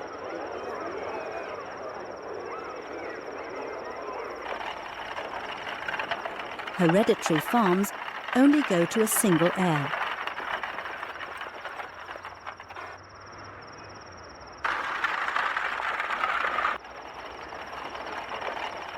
The excluded heirs are given modest compensation. Nearly 40% of agricultural land is affected.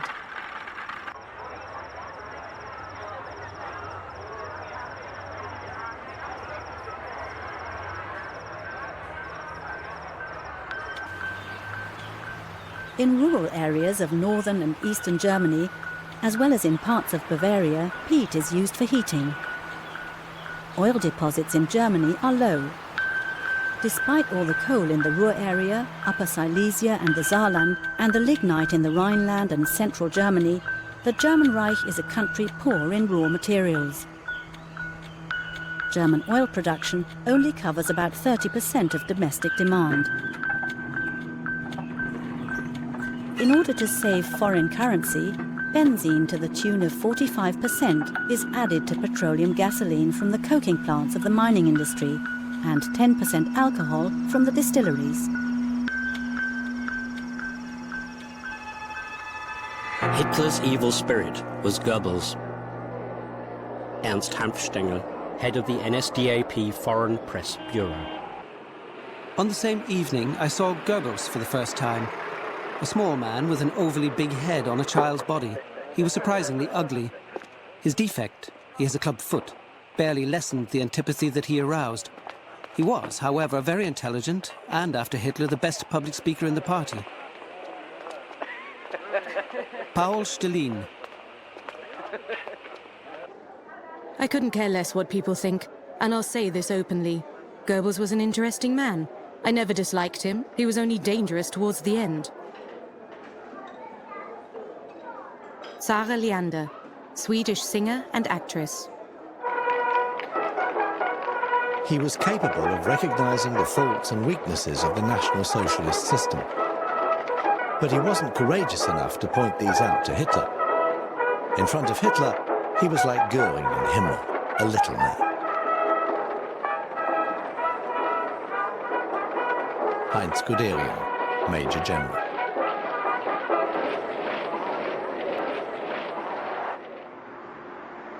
Hitler's private apartment.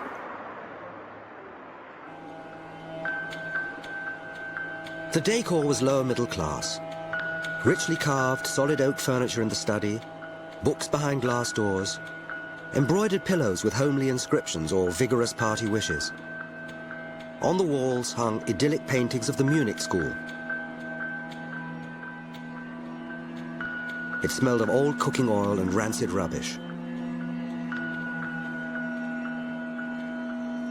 Albert Speer, Spandau Diaries. The only decoration in the room was a portrait in oil of the Führer's mother, painted from an old photograph. Friedland Wagner. He's really very lonely. Doesn't have any luck with women. He's too soft with them. Women don't like that. They need a man to lord it over them. Joseph Goebbels. In October 1938, Willy Forst shoots Bel Ami in the IFA studios in Berlin.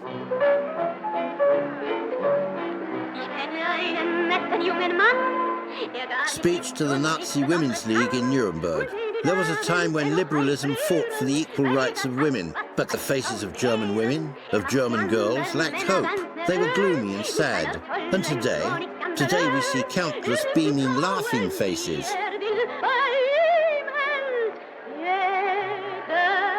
Adolf Hitler.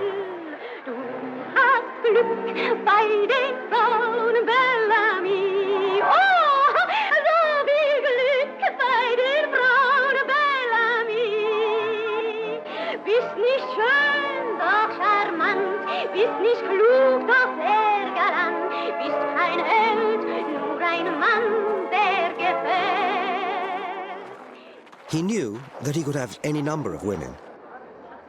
He refused because he didn't know, as he said jokingly, whether they favored him as a Reich Chancellor or as Adolf Hitler. Albert Speer. One evening in 1929, Heinrich Hoffmann came to his photo studio accompanied by a man. The stranger introduced himself as Herr Wolf. After he left, Eva Braun wanted to know who the stranger was.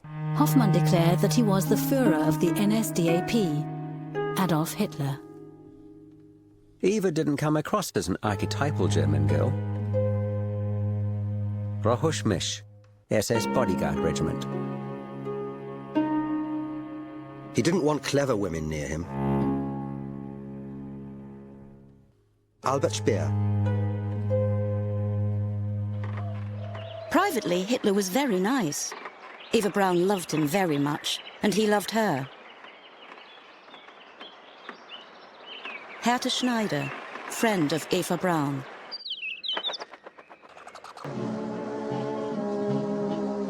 Hitler had got used to his girlfriend's character, but he didn't give in to everything she wanted. She was subject to a lot of strict rules. When she danced, she did so secretly because Hitler disliked dancing. Christa Schröder.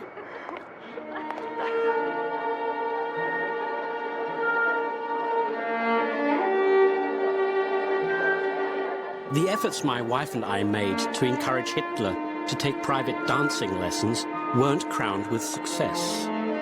No, he said categorically. For a statesman, dancing is an undignified activity. All of these balls are purely a waste of time. And besides, the waltz is far too effeminate for a man. It's exactly this waltz mania that made me hate Vienna so much, and how it contributed to the downfall of the Habsburg Empire.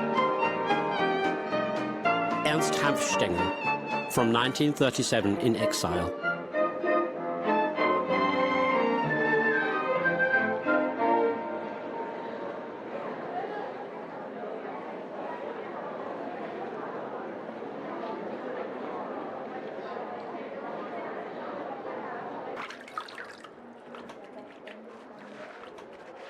She had an extremely beautiful figure and was well proportioned.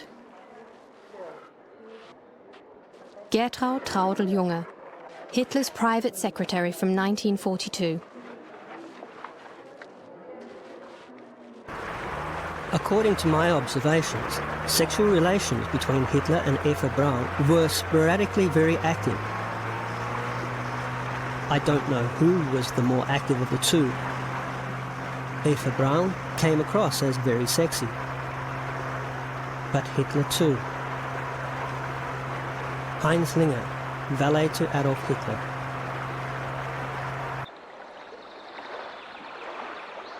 I never observed any intimacy between Hitler and Eva. Neither did my comrades. Rohush Mish. Diary, November the 18th, 1934. I don't want it to be my fault if he doesn't like me anymore. Eva Braun. For several months in the years 1934 and 1935, Eva Braun keeps a diary. The diary includes the period when she attempts suicide, probably to get Hitler to commit to her.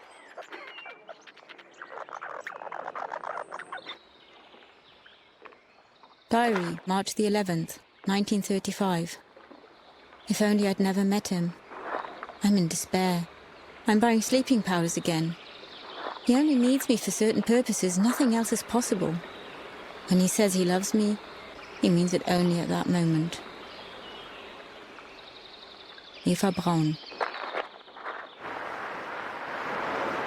That was when Eva Braun attempted her first suicide. This act of desperation moved Hitler deeply. Christa Schröder. Diary, April the 29th, 1935. The weather's so beautiful, and I, lover of the greatest man in Germany and the world, can enjoy the sun. Eva Braun. Politically, she had no idea. You often heard Eva Braun complaining. I don't know anything. Everything's kept secret from me. Christa Schröder.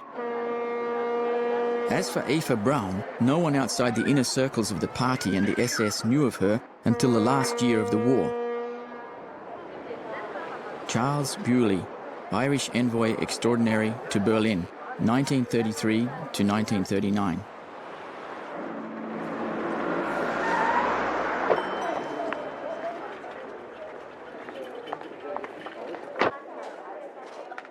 The existence of Hitler's girlfriend doesn't remain totally unknown. The news magazine Time and the Saturday Evening Post write about Hitler's romance.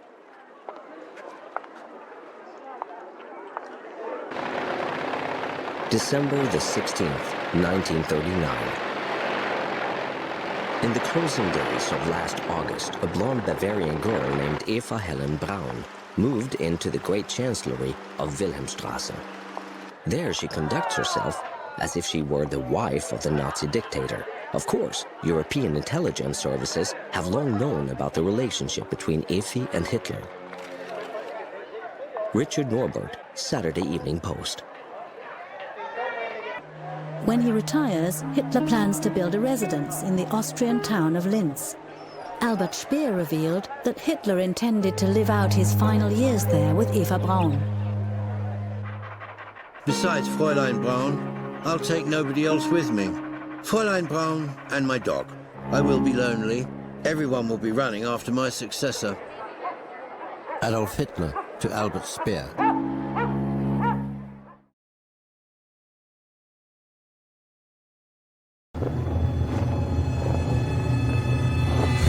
You think you know Adolf Hitler? You've never seen him like this before. Hitler's contemporaries, from his birth in Braunau to his death in the bunker, authentically flesh out the picture. Who was Hitler? Hitler neither finished school nor had any vocational training. He occasionally lived in homeless shelters or on the street. He refused to pursue a regular job.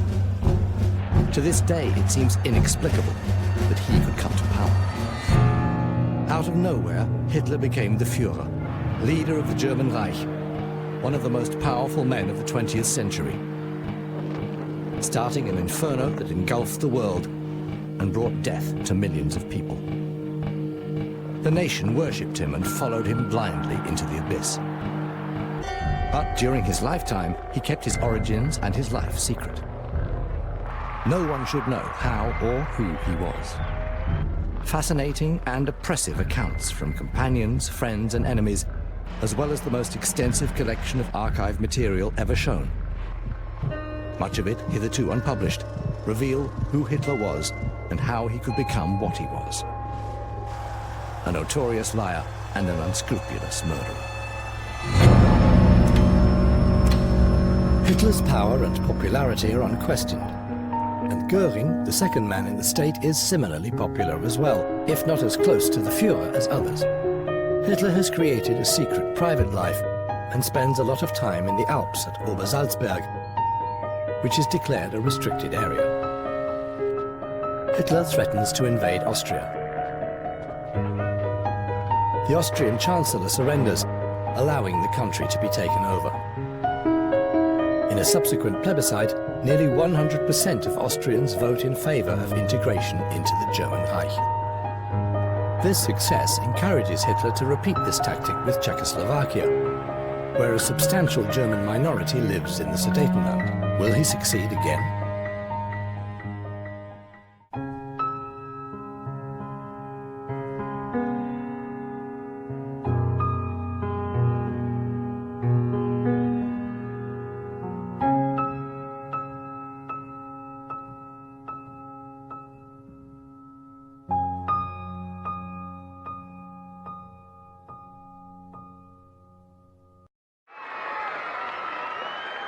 Has anything like the Third Reich ever existed before? Among the phenomenon that I have personally come across in my lifetime, Islam, the Mohammedan world and worldview, comes closest. The word Islam means devotion. It is the same thing as what is expressed by raising one's hand in the Nazi salute in the Third Reich. I am yours in life and in death. Islam is the higher ideal of the two, because it is nobler to serve God than a country or a race. Karen Tanja Blixen, Danish writer. He has managed to captivate his people using a mystical band that is not even dependent on the National Socialist Party that helped him into power. I often have the opportunity to experience this, indeed in all social circles.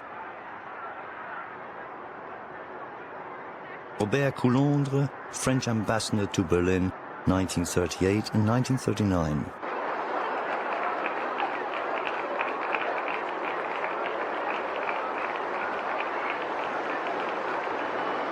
Hitler's rule uses an aesthetic of overwhelming to bind the masses to the system.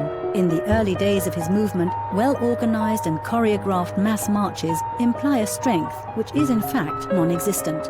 After the seizure of power, he employs uniforms, dramaturgy, lighting effects known as cathedrals of light, and military pomp to amalgamate and unify the hurriedly summoned masses to a picture of strength, power and violence. Of the facts themselves, there was no doubt.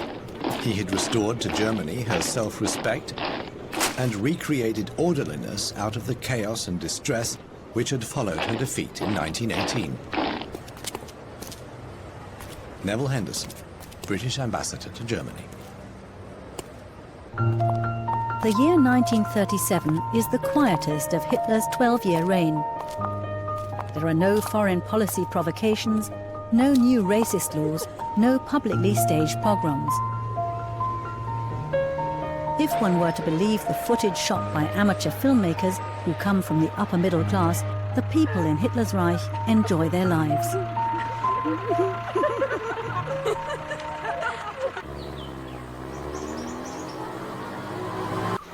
For Hitler, driving is now only possible on the motorways, where the stewards are strictly prohibited from informing anyone en route or in the neighboring villages by phone. Otherwise, he would have to fly or travel by train. But to pay a lady a private visit in Munich, or anywhere else for that matter, is completely impossible. Henry Picker, Senior Executive Officer, Table Talk at the Volksschanze Führer Headquarters. When you meet the Germans, you will probably think they are very much like us. They look like us. Except that there are fewer of the wiry type and more big, fleshy, fair-haired men and women, especially in the north. But they are not really so much like us as they look. Instructions for British servicemen in Germany, 1944. Germany report of the German Social Democratic Party, March the 12th, 1938. Inasmuch as the attitude of a whole nation can be summed up in a single formula, one could say something like, Hitler has the consent of the majority of people in two essential questions. He has created employment and made Germany strong. There is a great deal of dissatisfaction with the prevailing conditions, which, however, only applies to the worries of everyday life, and in most people has not led to fundamental opposition to the regime.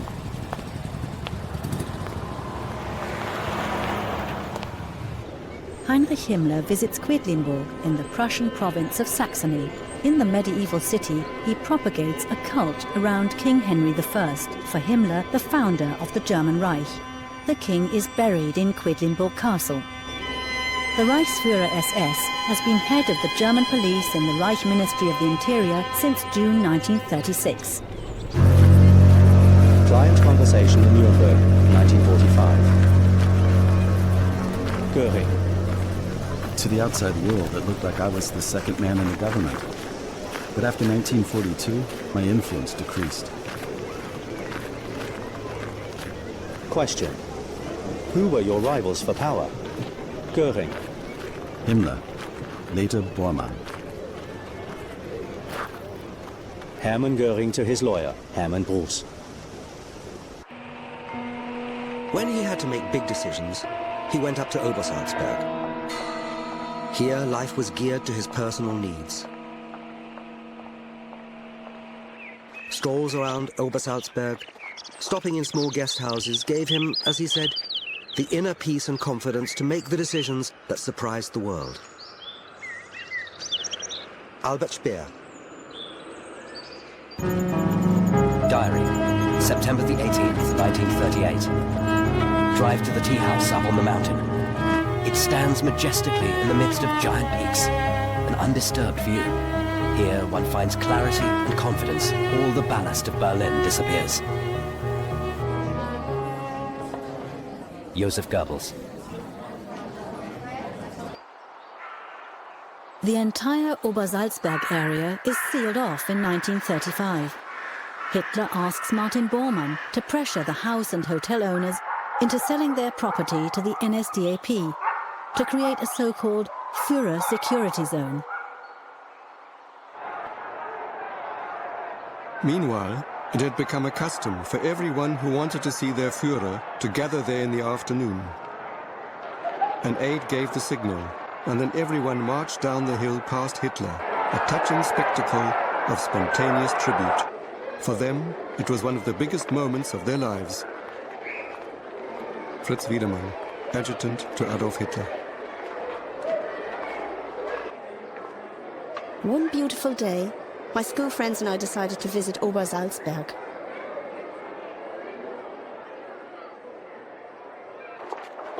Suddenly, Hitler appeared in front of his Berghof residence and greeted the lines of people. When we students from Munich reached where he was, an aide ran down.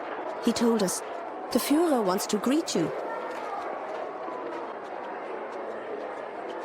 We followed him to the Berghof. Hitler stood there and shook our hands. He asked, "Do you want to have tea with me?" We found that really exciting, and we were led onto the terrace.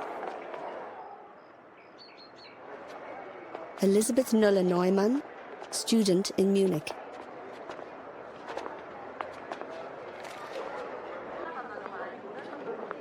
Adolf Hitler invited a circle of people to Obersalzberg who were not selected for their politics. He chose those who were agreeable to him, who would not disturb his thoughts with political discussions. Thus, the circle was made up of artists, some women, Fräulein Braun, mostly the secretaries, the personal and army adjutants, Ambassador Hevels, Sepp Dietrich, Professor Morel, Esser, and their wives.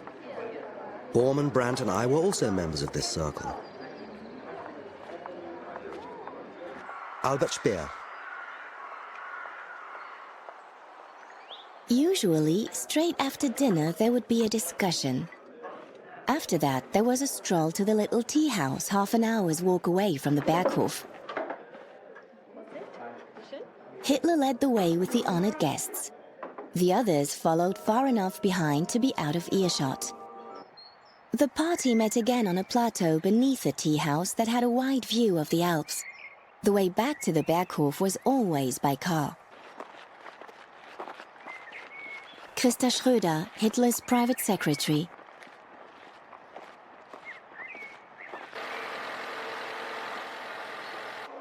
Hermann Göring does not belong to Hitler's private circle, although he owns a residence on Obersalzberg too. Hitler maintains no private relationship with him. The same is true of Heinrich Himmler and of Ribbentrop, whom Hitler appoints as foreign minister in February 1938, yet excludes him from his private life around Berghof. Komm, ja, mein Cäsar. Kommst du mich besuchen? Mutti, kommst du mich besuchen, ja? Komm. Ist ordentlich satt geworden, Cäsar. Los, schön, spring, hopp. So ist gut. Even as Hitler's deputy, I always had to restrain myself because I often didn't know about plans and projects. In secret, it was determined, and in 1936 then disclosed to the ministers that I would be considered the Führer's successor. Nevertheless, the Führer often did not inform me about important actions.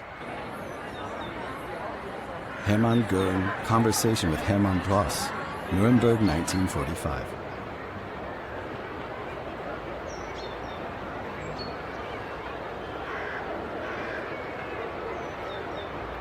Volksschanze, Führer Headquarters.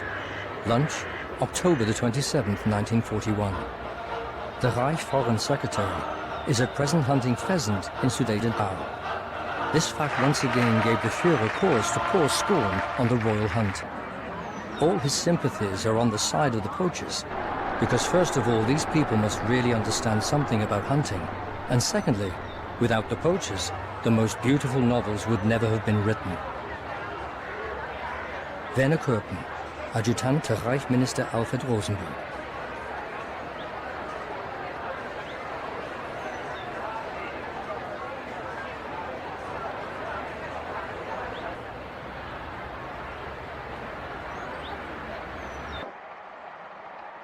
He didn't drink a drop of alcohol, never ate meat, didn't smoke. His asceticism was real and not artificial. Hans Frank, Reich legal director. He ate only vegetarian dishes, usually an enormous plate of carrots, peas, asparagus, onions, leeks, sliced kohlrabi and potatoes, all mixed up together in a thick white sauce. Sefton Delmer, British correspondent for the Daily Express in Berlin.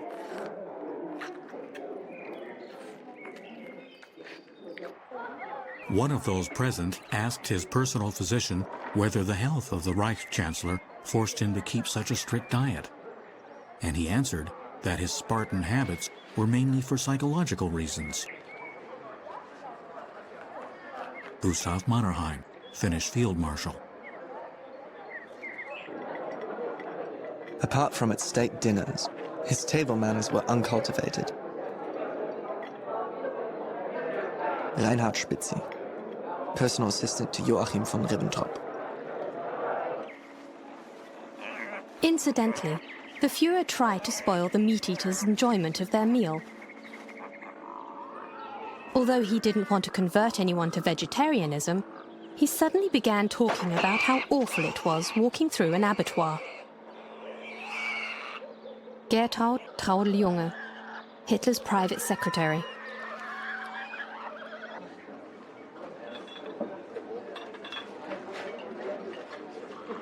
After the meal, there was black coffee, but nothing to smoke. Tobacco was banned from the entire chancellery, even in the toilets.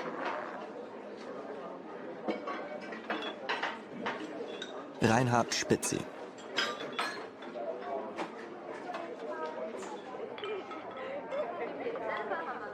Enjoying meat, he said, triggered a desire for alcohol. And then again, alcohol stimulated smoking. And this was how one vice led to another. Nicotine was, in his opinion, even worse than alcohol. He actually toyed with the idea of totally banning smoking throughout Germany. The campaign would start with a skull and crossbones printed on the cigarette packet. Christa Schröder. Diary, January the 11th, 1938. Second air raid drill. We learned how to use gas masks. Henrietta Schneider. Air raid drill at a factory against an attack with conventional and chemical weapons in Brunswick. Founded in April 1939, the Reich Luftschutzbund, or State Air Shelter League, unites all air raid activities. At the lowest level, it consists of volunteers from local communities and, at municipal level, the fire brigades. In 1939, 15 million people are brought together in the Luftschutzbund. During the war, the air raid community is mainly formed of older men and single women.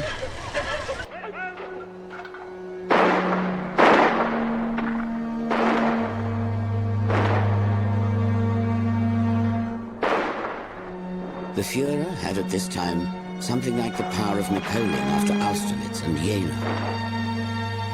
Winston Churchill, member of the British Parliament. Seefeld in Tyrol, on the day the Wehrmacht enter Austria. The Austrian NSDAP has been banned since 1933 for terrorist activities. Previously, they had received, on average, less than 25% of the vote at regional elections, but in some cities, such as Innsbruck, more than 40%. On July the 25th, 1934, the Austrian National Socialists tried to stage a coup and failed. Already in July 1936, however, the National Socialists imprisoned in Austria were pardoned. The activities of the party were tolerated and it gained support, especially in Carinthia and Styria. As far back as I can remember, the rise of Hitler and the powerful country next door cast a threatening shadow over us. Egon Schwartz, Austrian Jewish high school student in Vienna.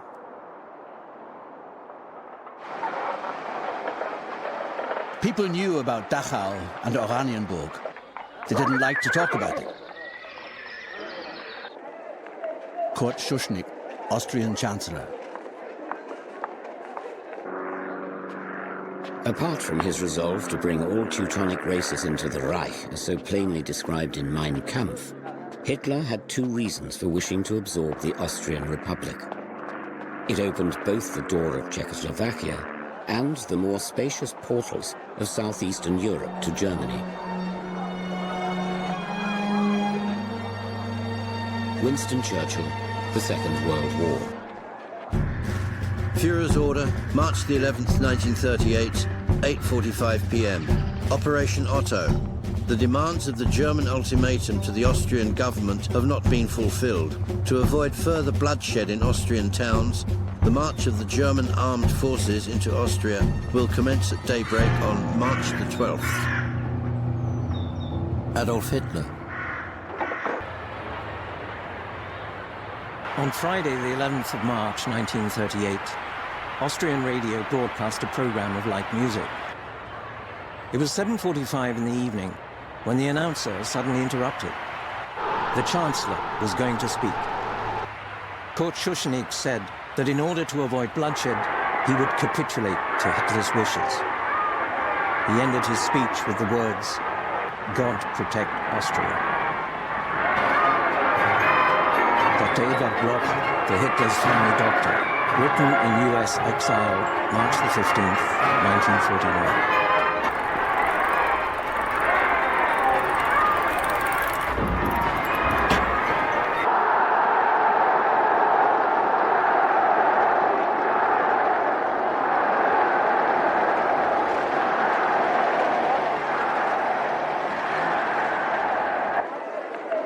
Diary, Sunday, March the 13th, 1938. In the evening, the announcement of the new law for Austria, issued by the Führer in Linz. Adolf Hitler is now also the commander-in-chief of all troops in Austria. Henrietta Schneider. If it is still claimed today that Hitler occupied Austria against the will of the Austrians, that doesn't coincide with my observations. Fritz Wiedemann, Adjutant to Adolf Hitler.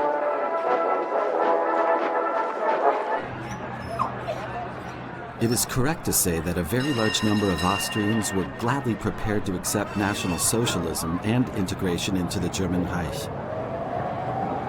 This number is made up of all those who were disappointed with the politics of compromise of previous years and who doubted that Austria would be able to hold out against National Socialism. Those who expected liberation from what they called clericalism, and above all, those who felt threatened by the Jewish menace. Ernst Rüdiger Starhemberg, leader of the Austrian Home Guard, from March 1938 in exile.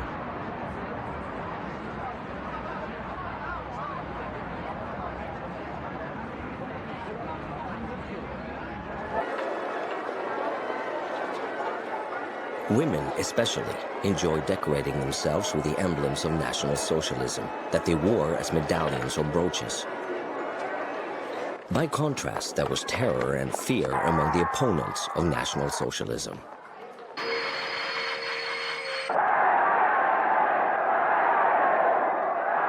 The fear was particularly acute among the Jews and led to hasty actions and suicides.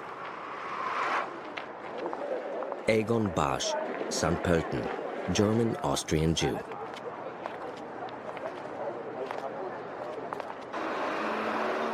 Diary, Tuesday, March the 15th, 1938. We listened to the Führer around 11 o'clock. You asked yourself, can it be possible that we have become a great unified Reich without a war? In the evening, Kurt Riewer's engagement appeared in the newspaper. Henrietta Schneider. Hitler's speech from a balcony of the Habsburg Palace. As Führer and Chancellor of the German nation and Reich, I report before history the entry of my homeland into the German Reich.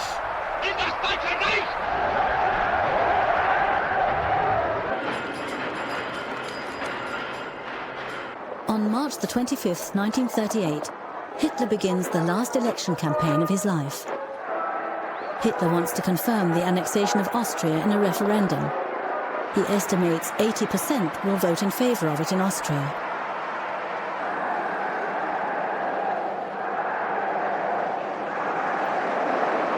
With a public information film, the population in what is now the Greater German Reich is informed how and above all where they should mark their crosses in the plebiscite. zum ersten Mal wählen.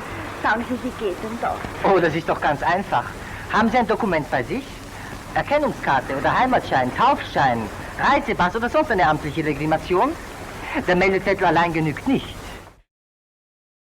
Meinen Taufschein habe ich mitgenommen und meinen Heimatschein. Eines von beiden genügt schon. Und dass Sie keinen Fehler machen, werde ich Ihnen drinnen im Stimmlokal alles erklären.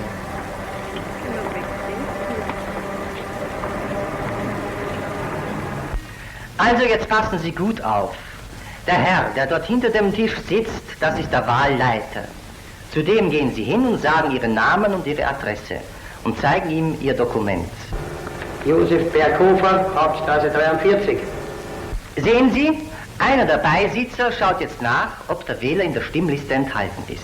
412. Jetzt bekommt der Wähler einen Stimmzettel und einen Briefumschlag, mit dem er dort in die Stimmzelle geht. In der Stimmzelle macht man dann mit dem Bleistift in den großen Kreis, bei dem ein Ja steht, ein Kreuz. In den großen Kreis, bei dem ein Ja steht, ein Kreuz.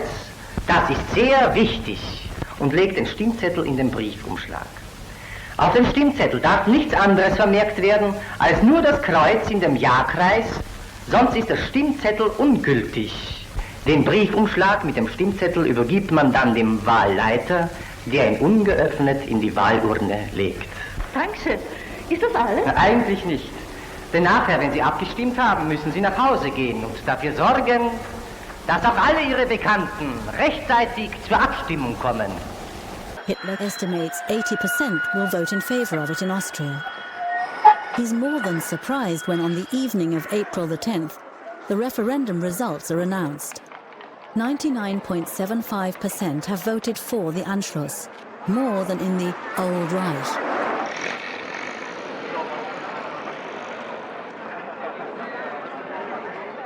Election Day in Schwetzingen, 10 kilometers west of Heidelberg. On April the 10th, 1938, in combination with the plebiscite on the annexation of Austria to the German Reich, an election for the now Greater German Reichstag takes place. Between November 1933 and April 1938, Adolf Hitler calls 3 elections for the German Reichstag, which has been disempowered by the Enabling Act. These elections to his pseudo-parliament are fixed and anything but free. They do not say anything about the support of Germans for Hitler's policies. For example, unmarked ballots are considered as being in favour. Germans of Jewish descent and so-called Jewish half-breeds lost the right to vote in 1935. Between March 1933 and April 1942, Hitler convenes the powerless parliament to confirm his policies just 19 times.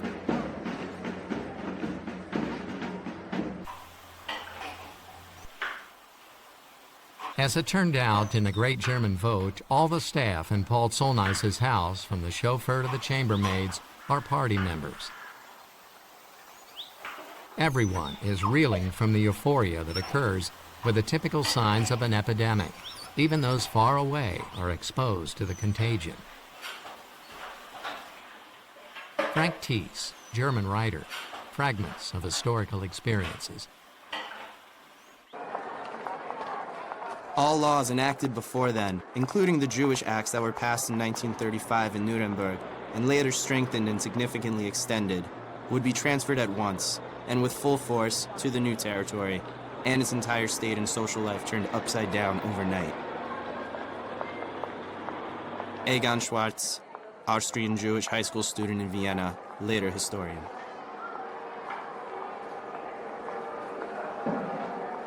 A march passed in Lower Austria to mark May the 1st. Austria's Social Democrats had won more than 40% of the votes in the last 3 National Council elections.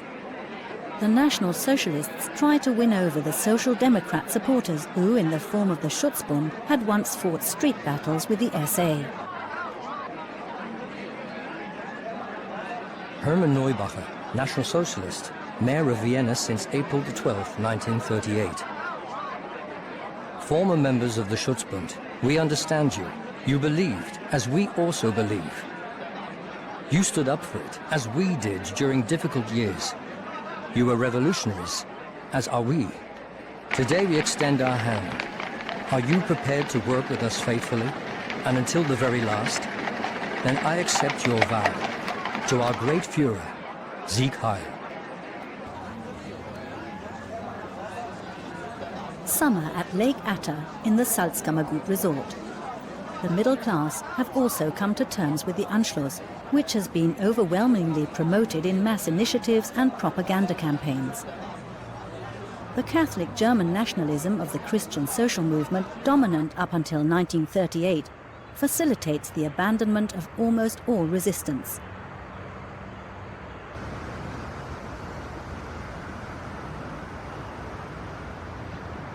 Hitler has imprisoned the leading politicians of the Ständestaat, the corporate class state, as, for example, the Mayor of Vienna, Richard Schmitz, and ex-Chancellor Kurt Schuschnigg.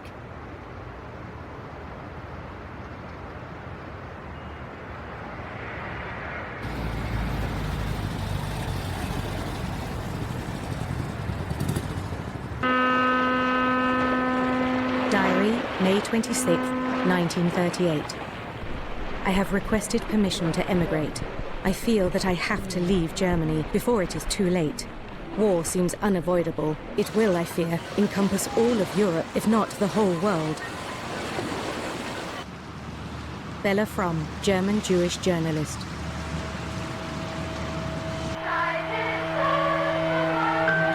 Membership in the Hitler Youth ends at the age of 18, in the Federation of German Girls at 17.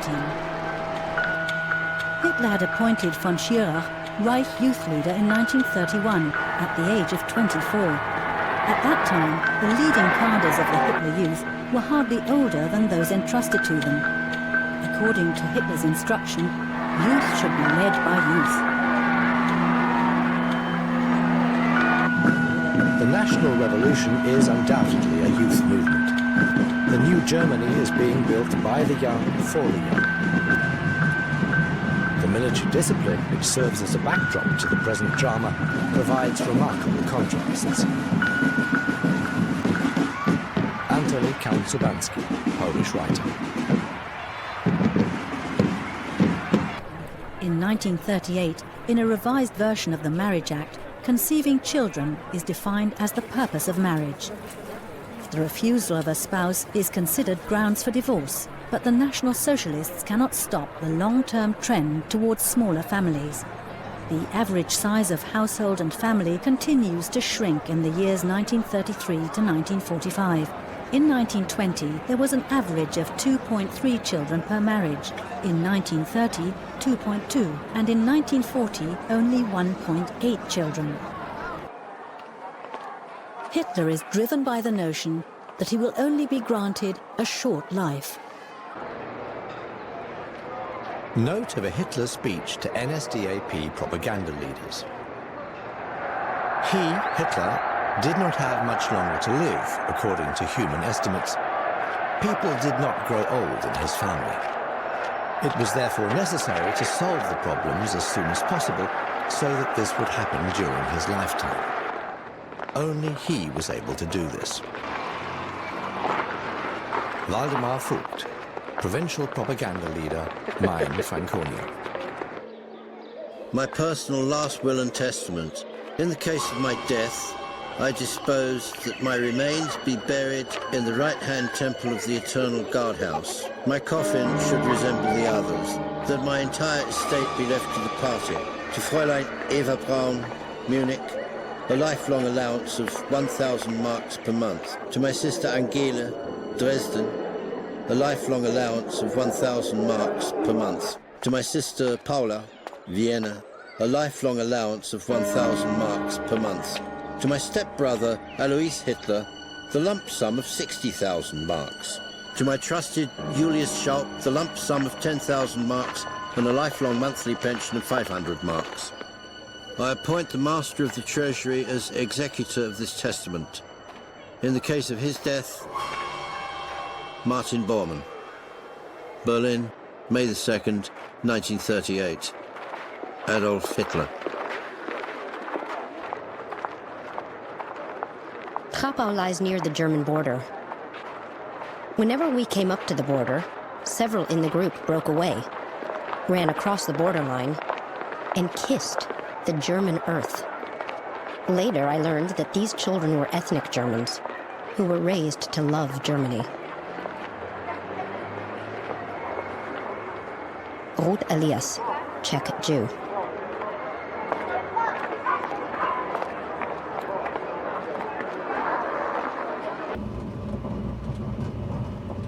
The history of the Sudeten German liberation movement is closely linked to Adolf Hitler's National Socialism. Although we were never allowed to have a shared organization with the National Socialists in the Reich for political and foreign policy reasons, no artificial barriers could prevent the spirit of Adolf Hitler from attracting ever larger masses of Sudeten Germans. Swastika flags flew on the streets of Sudeten German districts and cities. The marching columns of a faithful German youth, devoted unto death, broke the Marxist rule of violence. Hans Krebs, German National Socialist Workers' Party of Czechoslovakia, MP. Diary, Monday, September the 12th, 1938. In the evening, we heard the close of the party convention in Nuremberg. Adolf Hitler called on President Benesch. If the Sudeten Germans are not protected, we know what we have to do. God preserve the existing peace.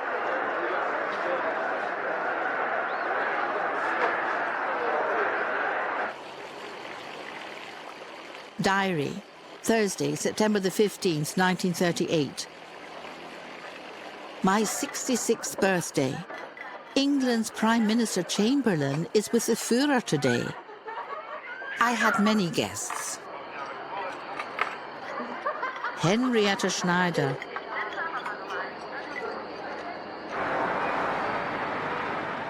The British Prime Minister made a really good impression on our people. But unfortunately, he wasn't the right man for Hitler. He was too kind and decent. One should have found a different negotiating partner for Hitler. A bulldog like Churchill or a hard-headed colonial general. A negotiator like that would have made more of an impression than benign Uncle Chamberlain with his umbrella. Reinhard Spitzi, personal assistant to Joachim von Ribbentrop.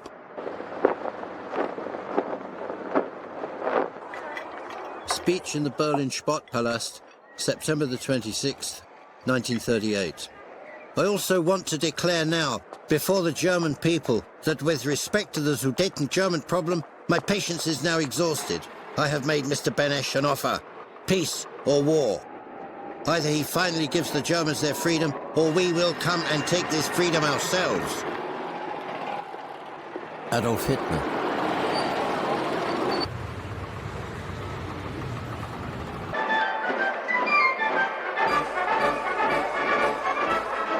Diary, Tuesday, September the 27th, 1938. Hitler spoke to the German people last night. If Benesch doesn't accept his offer, we'll move in on October the 1st. That means war. Henrietta Schneider. There were various different tones to these discussions.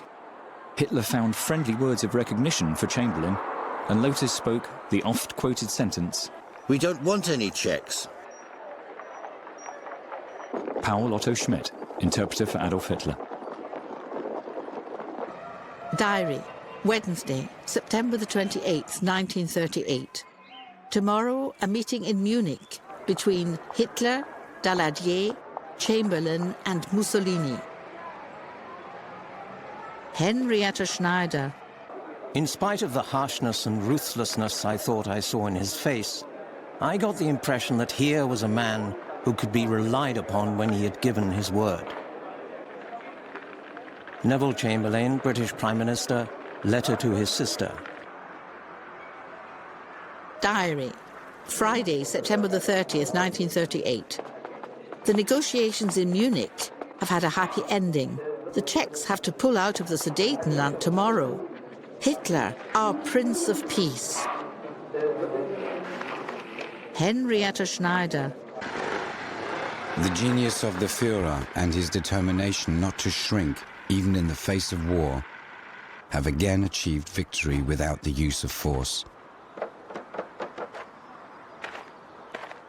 Alfred Jodl. Letter to Elizabeth Wagner, October the 9th, 1938. The occupation is going smoothly. Unfortunately, we've swallowed 500,000 Czechs. Eduard Wagner, Colonel in the General Staff.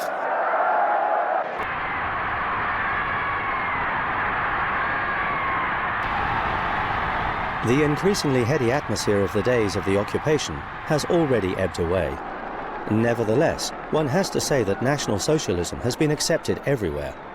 Soon after the occupation, we received letters from relatives of refugees, mostly comrades, that clearly showed that they too had been convinced by National Socialism.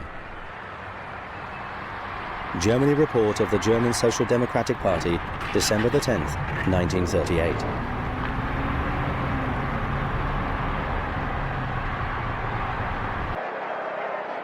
Everyone concurs that the Munich Agreement is Hitler's victory. But Hitler himself sees it as a defeat. He would have preferred to gain what he's achieved by force rather than peacefully. Sudeten German Diary, October the 19th, 1938. On the order of our Führer, we've been able to occupy a new piece of Germany for Germany. We were all prepared to give our best, including our lives, for this task.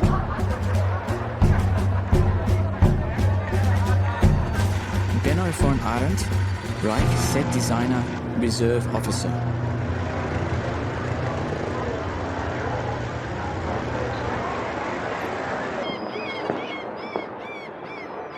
Protocol of Interrogations in Berlin Gestapo Office, November the 21st, 1939, 8:30 a.m.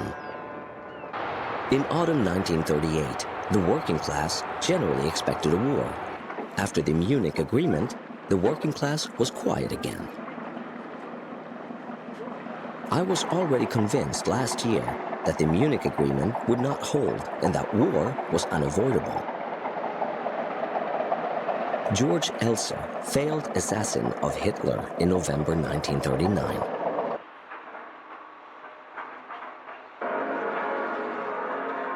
On Monday, November the 7th, 1938, the stateless 17-year-old Jewish boy Grünspan goes to the German embassy, demands to speak with one of the counselors, is taken to the duty counselor vom Rath, and shoots him.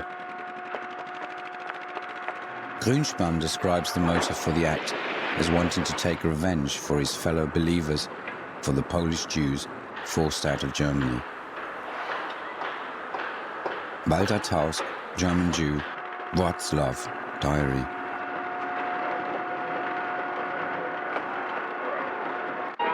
In Munich, the failed putsch of 1923 was celebrated with great pomp. The SS marched through all over the city. The radio announced the death of the diplomat. Edgar Furchtwanger, German Jewish neighbor of Adolf Hitler. Die Feierlichkeiten am 9. November in München fanden ihren Abschluss mit der Vereidigung der SS-Anwärter auf dem Platz vor der Feldherrnhalle in Anwesenheit des Führers.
Following a traditional march to the Feldherrnhalle, at a social evening of NS party leaders and old comrades, Joseph Goebbels announces the death of Ernst vom Rath.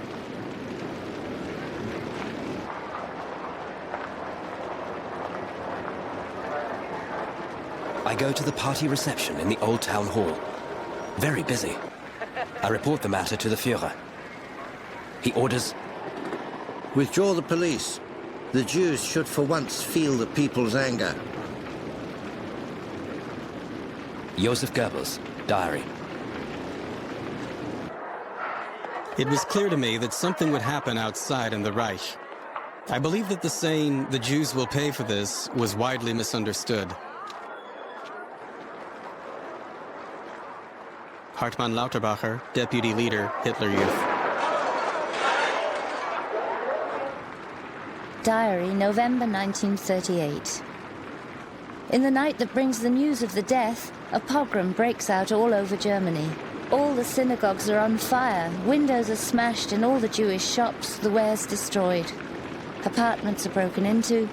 Thousands of Jewish men are arrested and locked up in concentration camps.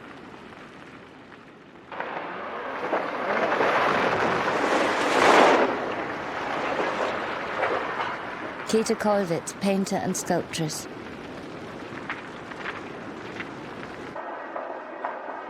The synagogue in Esslingen in Württemberg is plundered by residents of the town on the afternoon of November the 10th.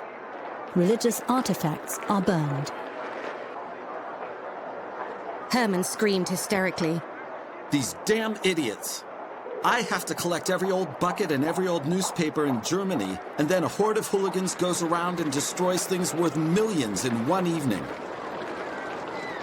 My concern was the methods that the regime was using to deal with its political opponents. I was deeply shocked, and I said to Hermann, "Fate has blessed your party so. Don't sin."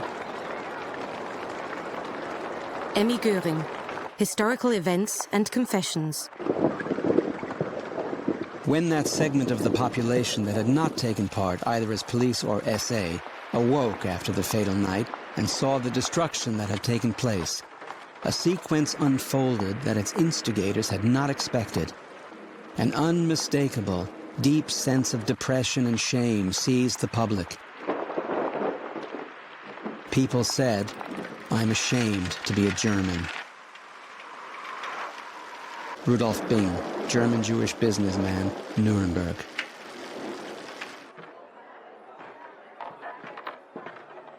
November the 10th, 1938. Meeting in the Ministry of Aviation. Göring again openly expressed his reluctance, but nevertheless issued an abundance of repulsive regulations. Things like Jews should not visit theaters, museums, and beach resorts, and shouldn't drive cars. Göring said himself in the meeting, he wouldn't want to live in Germany as a Jew anymore. Hans Kerr, official in charge of special tasks in the Economics Ministry, Memoirs. As with the Night of the Long Knives, we considered the Kristallnacht to be an unavoidable peripheral phenomenon of the otherwise accepted National Socialist seizure of power, which only now began to reveal its revolutionary character.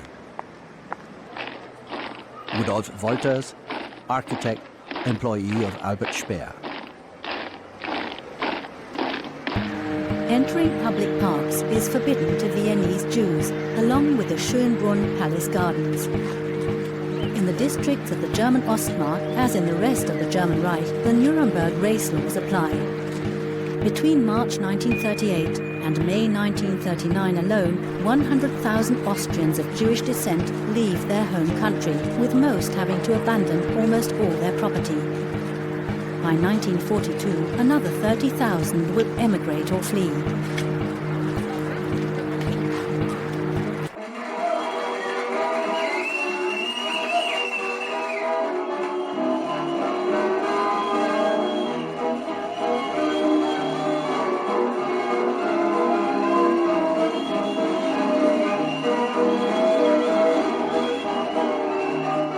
Diary, December the 6th, 1938.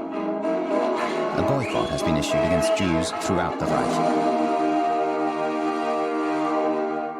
The ban against Jews in Berlin applies to all theatres, cinemas, cabarets, concert and lecture halls, museums, fairs, the radio tower, the Deutschlandhalle and the Sportpalast. In addition, all outdoor and indoor swimming pools, as well as from Wilhelmstraße and Vossstraße to the Reich Monument and the Zeughaus.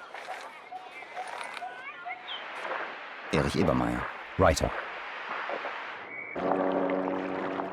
Harassed by the Nazi authorities, around 120,000 German and Austrian Jews succeed in leaving their homeland by the beginning of the Second World War.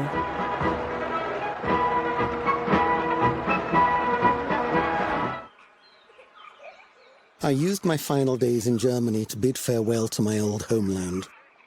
With my children, I walked through the spring along the old familiar paths through the forests and fields, where every tree and every house had associations. Never again in my life would I walk on these paths.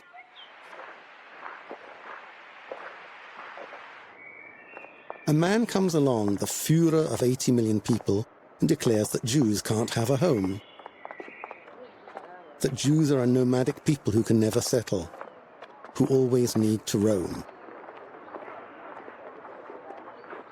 Hugo Moses, German Jewish owner of the Progress Factory, Cologne.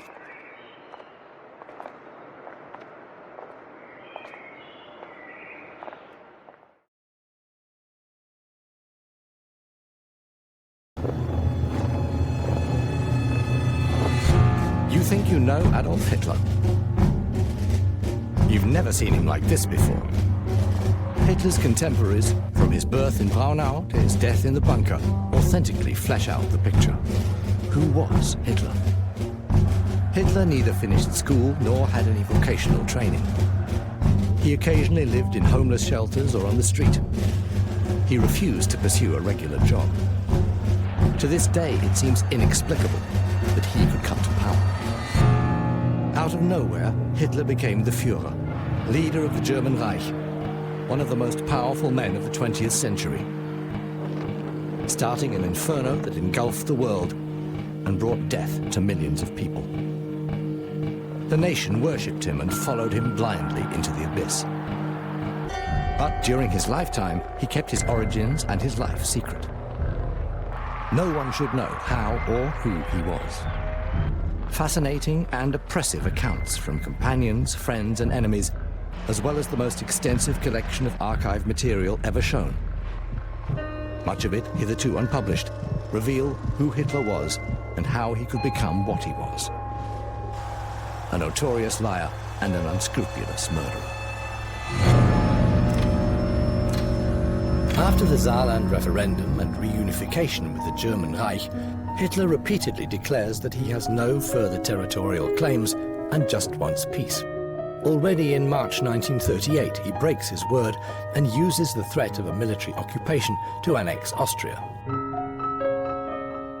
He then threatens to invade parts of Czechoslovakia and, thanks to the Munich Agreement of October 1938, is able to claim a large part of the country.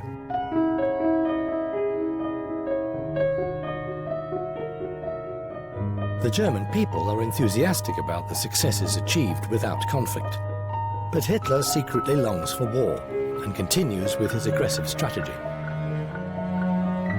After the shock of his breach of the Munich Agreement and occupation of the rest of Czechoslovakia, Europe now waits to see if he will endanger the peace of the whole continent. Hitler is convinced that Great Britain and France want to avoid a war. Will he go further?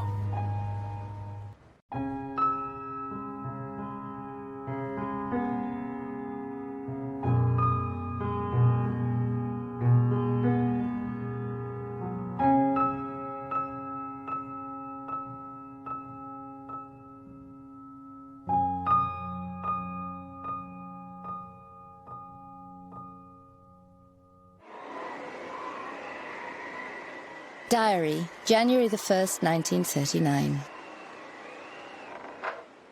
A new year. May it be a year of peace. Thea Sternheim, art collector and author. Until the beginning of October 1938, the White Meadow was in the Czech part of the Sudeten Mountains and is now part of the German Reichsgau Sudetenland. This new district has almost 3 million inhabitants who see themselves as Germans and welcome the Anschluss, the union with the German Reich. The thus far peaceful extension of territorial dominion is also received extremely positively in the other parts of the German Reich. On the 13th of February 1939, Hitler tells a few confidants that he intends to take action against the Czechs in mid-March. German propaganda is adjusted accordingly. Diary. Berlin, March the 14th, 1939. Nighttime. Foreign broadcasters are reporting that the Czechoslovak President Hacha arrived in Berlin today and was received by Hitler. Does this mean war, after all? Erich Ebermeier, writer.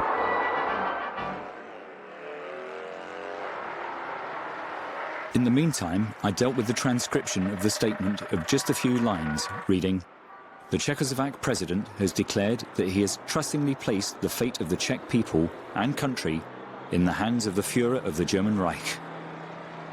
The Führer accepted this declaration and expressed his intention of taking the Czech people under the protection of the German Reich and guaranteeing them autonomous development of their ethnic life suited to their character. Paul Otto Schmidt, interpreter for Adolf Hitler.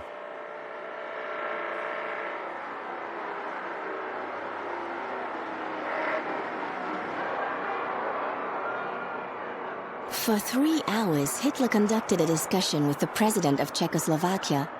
We all knew that it was about war or peace. Suddenly the door opened, Hitler rushed out and proclaimed, "So people, good news. Hacha has signed the agreement. I will go down as the greatest German in history." Christa Schröder, Hitler's private secretary.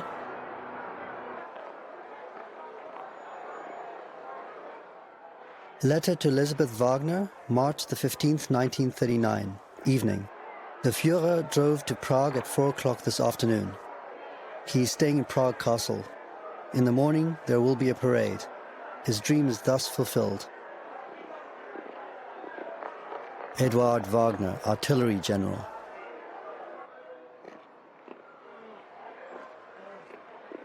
Diary. Thursday, March the 16th, 1939. The Führer had the contents of Article 13 on the establishment of the Protectorate announced over the radio. Henrietta Schneider, housekeeper, East Prussia. After World War I, the Allied victors awarded the Memelland to Lithuania. After threats of military force, Hitler sets an ultimatum for bringing Memelland home to the Reich. In the face of a complete lack of international support, Lithuania complies. Letter to Elisabeth Wagner, Berlin, March the 22nd, 1939. The Führer will move into Memel, East Prussia tomorrow, but there will be no fuss made about it in the rest of the world. Eduard Wagner.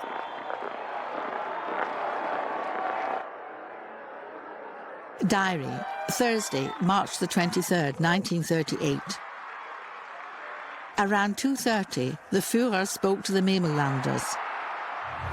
He had come to Memel in the armoured ship Deutschland with a whole fleet. His words were uplifting. Henrietta Schneider.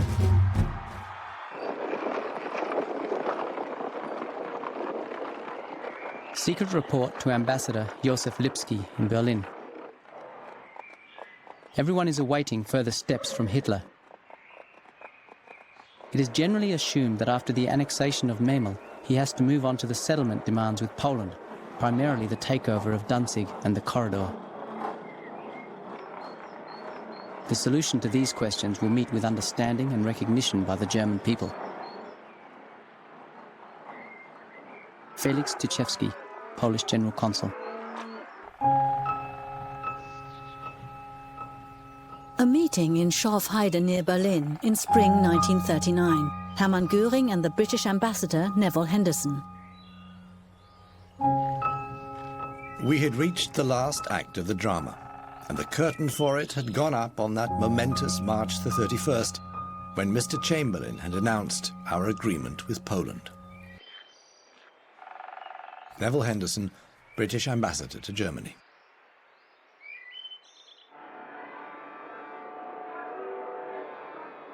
House of Commons, March the 31st, 1939. I have to inform the House that during that period, in the event of any action which clearly threatened Polish independence, His Majesty's government would feel themselves bound at once to lend the Polish government all support in their power. They have given the Polish government an assurance to that effect. I may add that the French government have authorized me to make it plain that they stand in the same position. Neville Chamberlain, Prime Minister. But no one who understood the situation could doubt that it meant in all human probability a major war in which we should be involved. Winston Churchill, member of the House of Commons. Letter to his wife, Vita Sackville-West, April the 20th, 1939. Harold Nicholson, Member of Parliament, National Labour Party. There is a break in the crisis, which makes me uneasy. That is one of the worst things with this tension. If Hitler doesn't do anything, we all become uneasy. And if he does do something, we all get frightened. Hitler deliberately focuses on strengthening military traditions. In Schwetzingen, in the southwestern German provinces, a veteran of the Franco-German War is buried. Everything is now a matter for the party and its structures. A representative of the Wehrmacht holds a eulogy at the grave. In 1939, the NSDAP has 5.3 million members. Its mass organizations such as the SA, the Hitler Youth and the German Labour Front are responsible for another 30 million Germans, a nation marching in step towards war. May 1939. Dear Dilemma, it's pretty damned interesting. I was up in Danzig for a couple of days. Danzig is completely Nazified. Lots of Heil Hitler, etc. I think that if Hitler can extricate himself from this matter without losing face, he will do so. If Ribbentrop and the radicals get their way, it will be interesting to see what happens in the end. Don't forget, the Poles are no Czechs, and they will fight.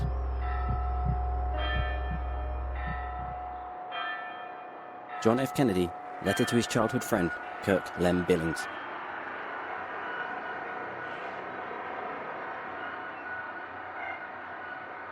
June the 6th, 1939. Amateur footage of the flags in the street Unter den Linden from a window in the French embassy. The SS is distributing German and Italian flags on the occasion of the parade celebrating the return of the Condor Legion from the Spanish Civil War.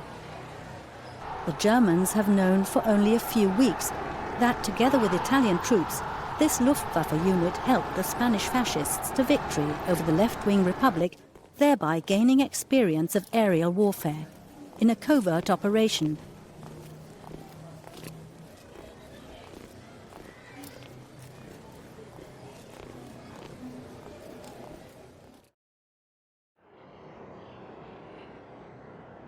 Speech at the Carlton Club, London, June the 28th, 1939. What is Herr Hitler going to do? Is he going to try to blow up the world or not? The world is a very heavy thing to blow up. An extraordinary man at a pinnacle of power may create a great explosion, and yet the civilized world may remain unshaken. But the world will go on. Winston Churchill.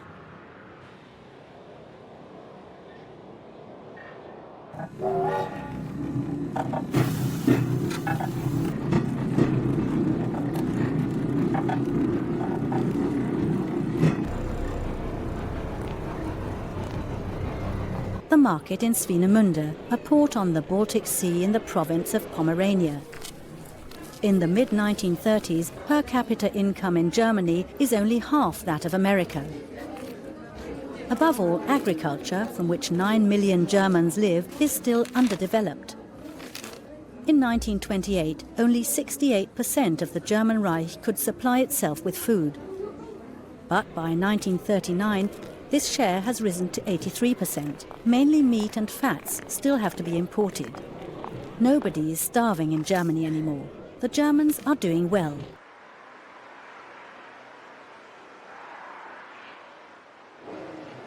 In my memory, the summer of 1939 will remain a strange unreality of a cosmically disturbed world, as a tragically terrifying calm before the storm. Arno Breker, sculptor and architect.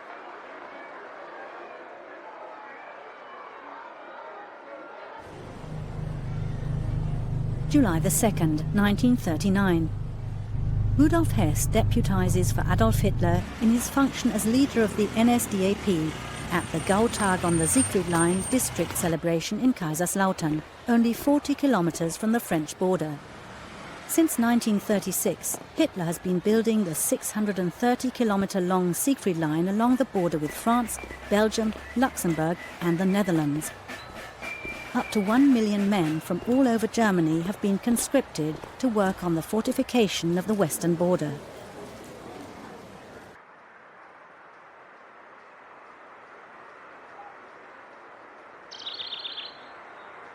I still remember how I threw my aunt's cat from the second-floor window and it landed unharmed.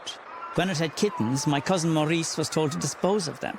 One by one, he hurled them against a wall like snowballs, and they fell lifeless to the ground like empty little bags. This was the first experience of death through violence and a foretaste of what the Nazis were to inflict upon the population of Alsace. Tommy Ungerer, A Childhood Under the Nazis.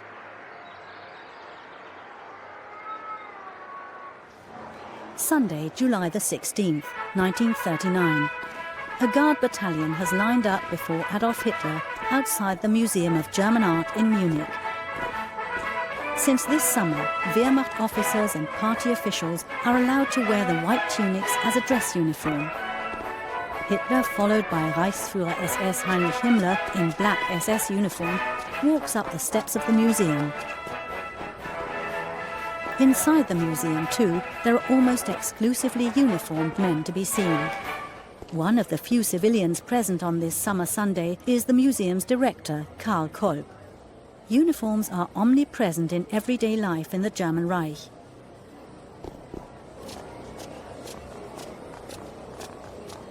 This morning, Adolf Hitler is attending the opening of the Great German Art Exhibition of 1939 at the Museum of German Art. Hitler takes the floor, but as often, does not speak without notes. It is his last speech on matters of culture.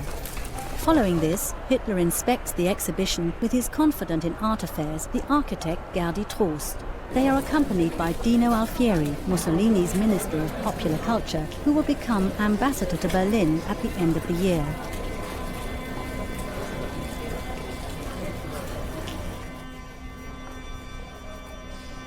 Most of the exhibiting artists are in tails.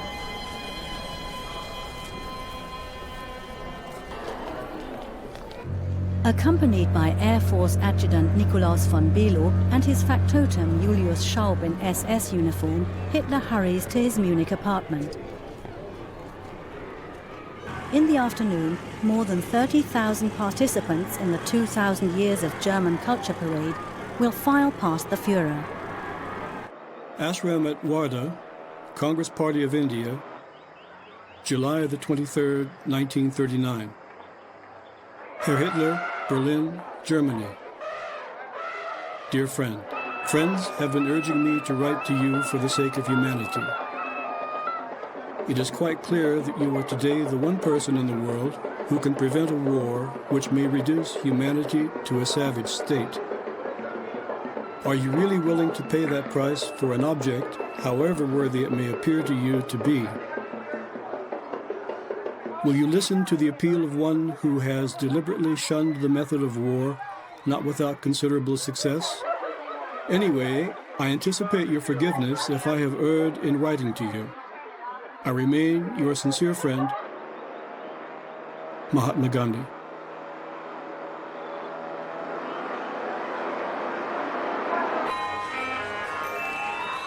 Letter to Max Born, Edinburgh, August the 1st, 1939. I don't want to write much about the witch's cauldron that is Germany. Those who, like you, participated in 1933 have no idea what it is like in 1938-39. Words cannot describe how this great nation is tearing itself apart. Otto Toeplitz, German mathematician of Jewish descent.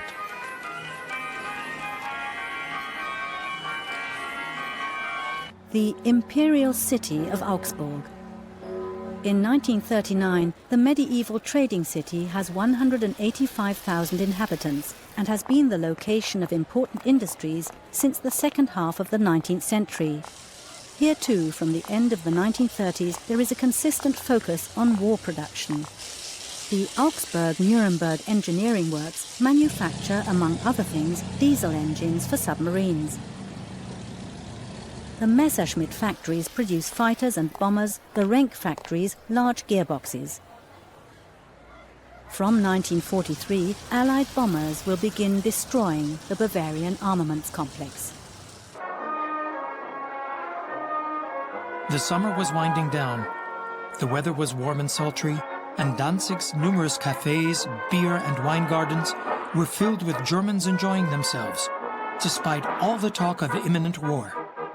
It was difficult to conceive of such folks going to war or causing war to break out over them.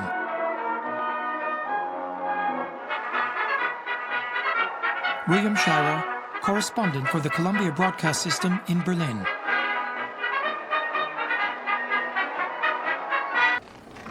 On August the 11th, 1939, the town of Perleberg in the Prussian province of Brandenburg, northwest of Berlin, celebrates its 700th anniversary. The number of uniformed people in the historic parade shows that the National Socialists have managed to attract both young and old.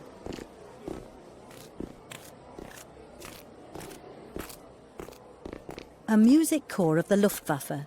Since 1934, Perleberg has been the location of a military airbase. The Organisation Todt, a paramilitary construction group, the National Socialist Motorized Corps, and the local political leaders of the NSDAP. A brass band of the General SS, followed by regional SS stormtroopers, the Reich Labour Service. Hitler is marching Germany to war. Hitler could also keep secrets with astonishing mastery. He never told us his secret intentions or informed us about his plans. Christa Schröder.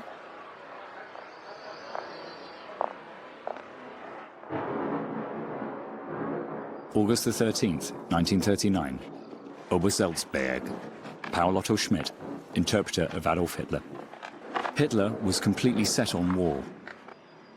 The British are guilty of everything. The Poles have a serious lesson to learn. The democracies are inferior to Germany and will never fight. Was the recurring keynote of the German dictator's speeches.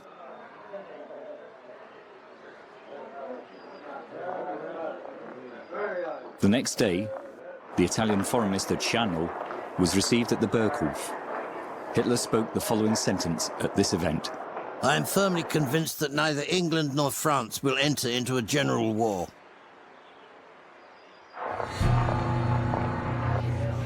Italy's foreign minister cannot talk Adolf Hitler out of his war plans. The Kingdom of Italy is tightly bound by the Pact of Steel to the German Reich. However, the Duce, Benito Mussolini, reveals to Hitler in a letter that the country is not prepared for war.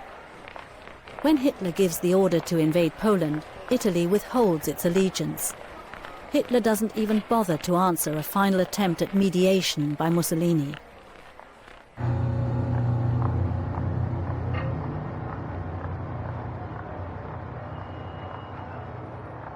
On August the 19th, Käthe and Erich Höse from Leipzig begin their honeymoon with a canoe trip on the Oder River in Upper Silesian Ratibor. They take Erich's camera.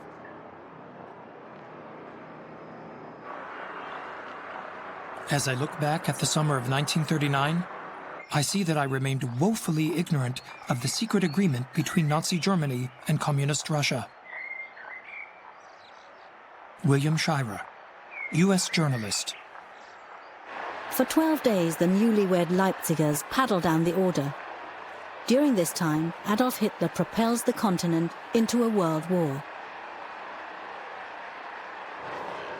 Diary, Paris, August the 19th, 1939.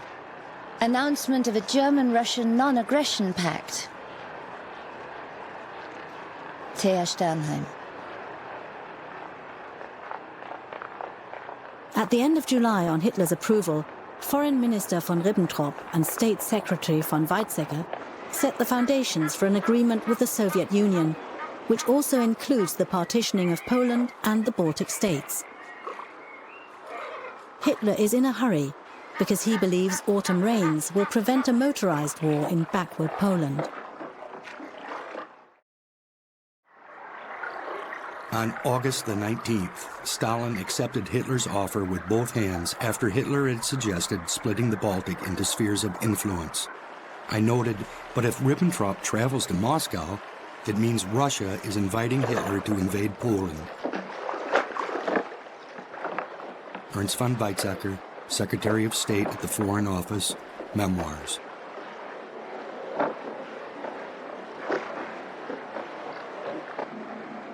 Telegram to the German Chancellor, Herr A. Hitler, August the 21st, 1939. I thank you for your letter. I hope that the German-Soviet non-aggression pact will be a turning point and a serious improvement in political relations between our countries. The Soviet government has instructed me to tell you that they agree to the arrival of Herr von Ribbentrop in Moscow on August the 23rd. J. Stalin. Diary, August the 22nd, 1939. About 4 years ago, the Führer told a foreigner in my presence that he couldn't cooperate with Moscow because it wouldn't be possible to forbid the German people from stealing and at the same time maintain a friendship with thieves. Alfred Rosenberg, Director of the Foreign Policy Office of the NSDAP. Diary, August the 23rd, 1939. In the evening, I sit in the Pilsner on the Kurfürstendamm. I allow the street life to flow past me. People with a burden, who well know what's going on, somewhat sad and thoughtful. Eduard Wagner, Artillery General.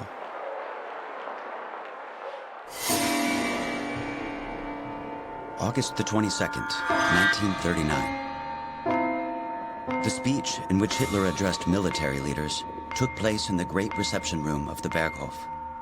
He was of the opinion that, ultimately, the Western powers would not take up the sword. Erich von Manstein, Lieutenant General. Addressed to the Commanders-in-Chief of the military, August the 22nd, 1939. It was becoming clear to me that a dispute with Poland might take place at an unfavorable time. Here is the basis for this finding. It depends essentially on me, on my existence, on my political ability, for it is a fact that probably no one will ever have the trust of the entire German people as I do.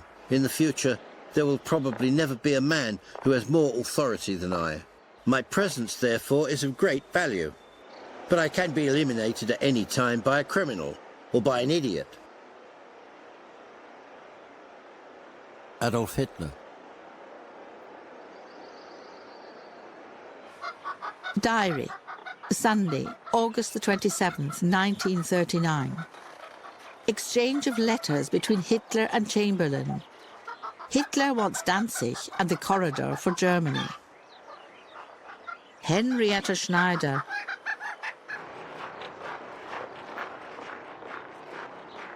Suffocatingly humid days full of fear and expectations. Very calm, now only a few cars. But trains, almost without a break, whistling shrilly. You can't do anything, can't think, can't feel anything other than no war. Marie-Louise Kaschnitz, author. Notes.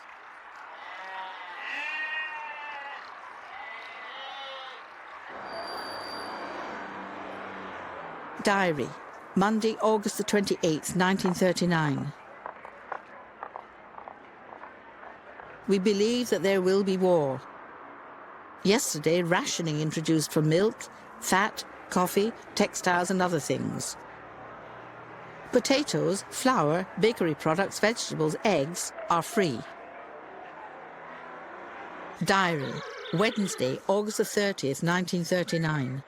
In the afternoon, troops equipped for war passed for hours, heading for the border. Poland has declared mobilization. Henrietta Schneider.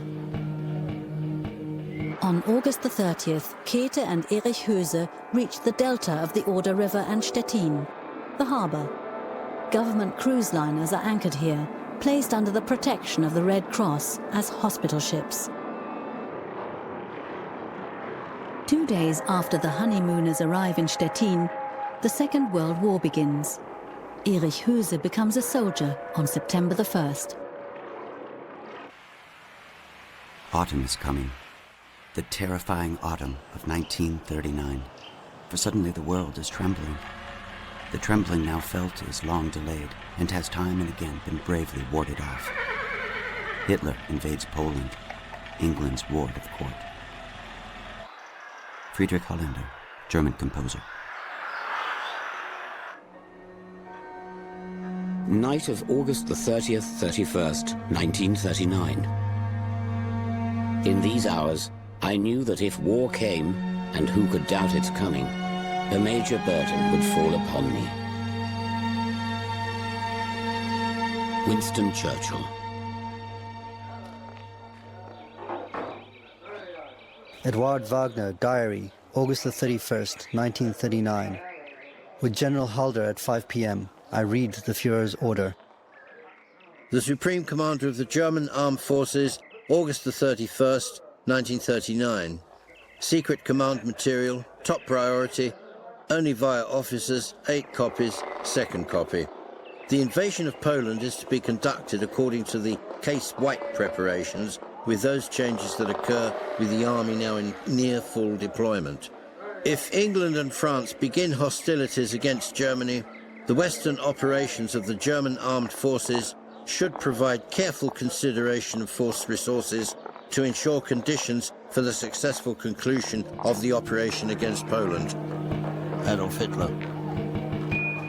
It is disturbing to see the amount of responsibility that he bears and accepts. Eduard Wagner. Private War Diary, General Franz Halder.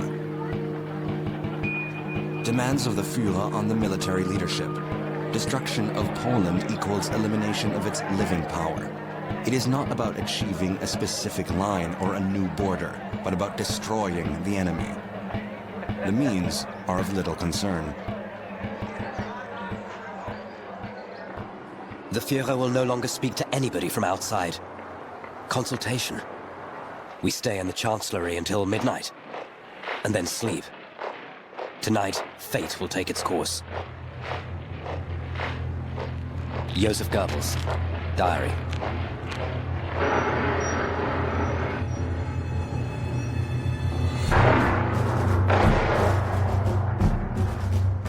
Message from Commander of Westerplatte Peninsula to Polish Navy Headquarters in Gdynia, September the 1st, 1939, 0450. At 0445, the armored cruiser Schleswig-Holstein opened fire on the Westerplatte with all its guns. The barrage continues. Henryk Zukarski, Major of the Polish Army.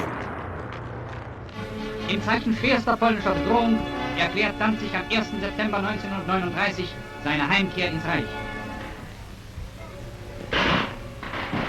noch haben sich bewaffnete polnische Banden im Postgebäude verschanzt. Sie bedrohen von hier aus den Frieden der Stadt. Männer der Danziger Heimwehr räuchern im Schutze eines Panzerwagens diesen gefährlichen Schlupfwinkel aus.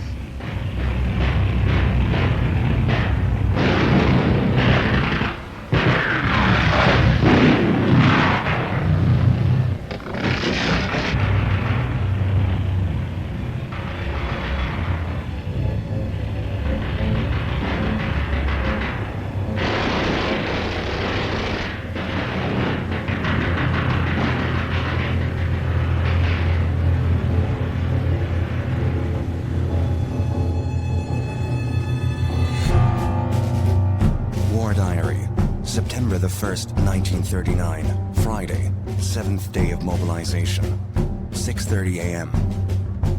Border overrun everywhere. 10 a.m., the Führer's Reichstag speech. Franz Halder, Chief of the General Staff.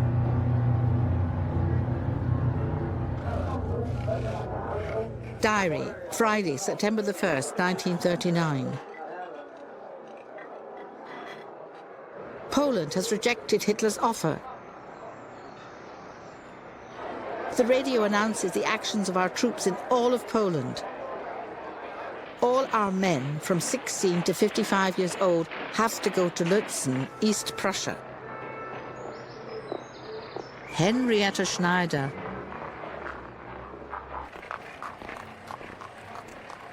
Now we are at war.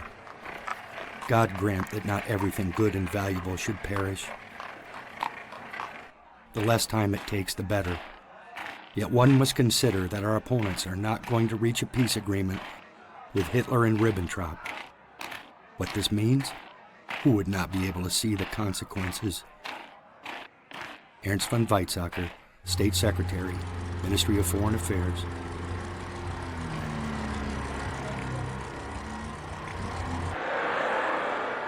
Morning, 10 a.m. Reichstag session. Hitler appears, deadly serious. For the first time in field grey uniform. Members of Parliament rise silently. Then Hitler speaks without notes, describing the events of the last days. Then comes a sentence. Since 5:45 a.m., we have been returning fire. Rudolf Jordan, provincial NSDAP leader. Address before the Reichstag, September the 1st, 1939. I have once more put on that coat that was most sacred and dear to me. I will not take it off again until victory is secured, or I will not survive the outcome. Adolf Hitler.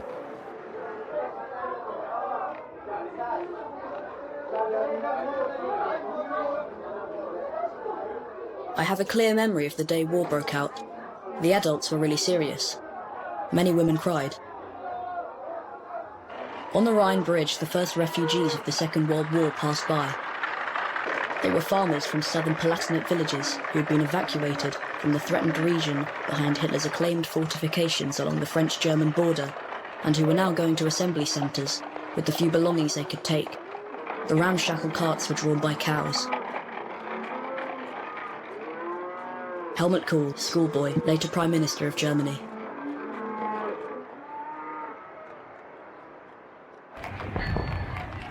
Toward the evening of September the 2nd, our son Heinrich was killed in action.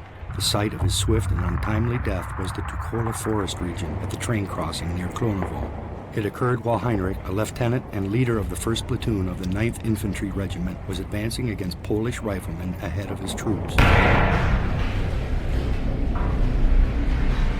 Our son Richard, who is in the same regiment, held the death watch for his brother until the early morning hours of September the 3rd. Ernst von Weizsäcker, Memoirs. In the early hours, 4 a.m. of September the 3rd, I was accordingly instructed by His Majesty's government to arrange for a meeting with the Minister for Foreign Affairs at 9 a.m. I accordingly handed the final ultimatum from His Majesty's government to Dr. Schmidt at precisely 9 a.m., pointing out that, Unless satisfactory assurances were received by His Majesty's government before 11 a.m. British summer time of the suspension of all the German forces from Poland, a state of war would exist between our two countries as from that hour. Neville Henderson.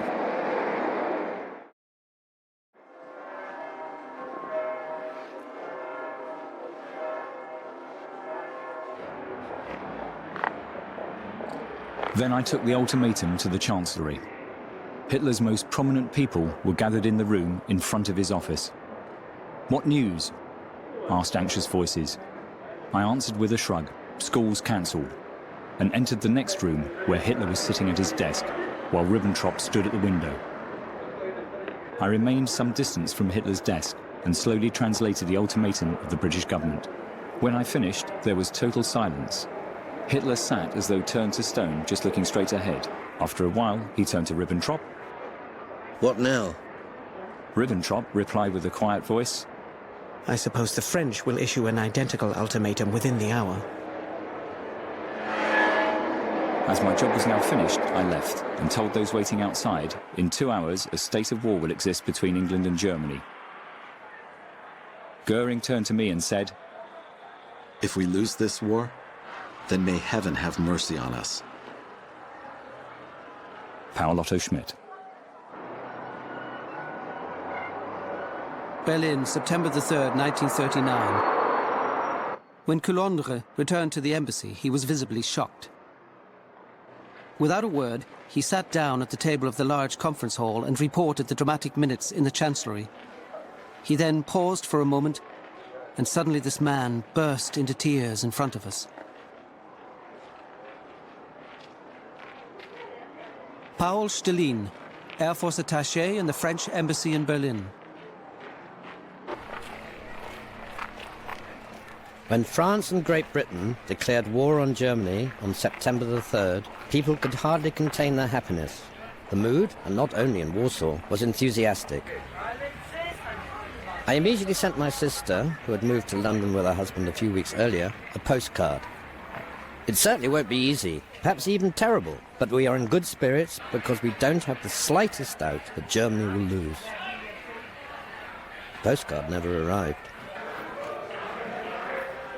Marcel Reich-Ranitzky, September 1939, unemployed in Warsaw.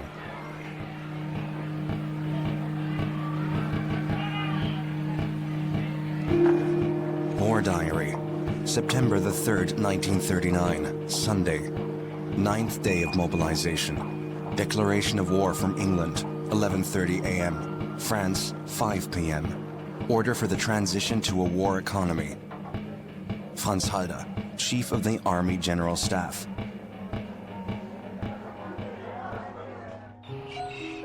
We were woken up at 6 a.m. by a man in a dinghy banging on the side of our boat. "You guys English?" "Yes." "Well, lots of luck. You've just declared war on Germany." We never spoke a word, just went below and filled 2 teacups with warm gin. When we finally arrived at Catalina and joined the others, we found a somber group. Nobody knew quite what to do. Like millions all over the world, it was beginning to dawn on us that we were pawns in a game that had got out of control. David Niven, British Hollywood actor, Reminiscences.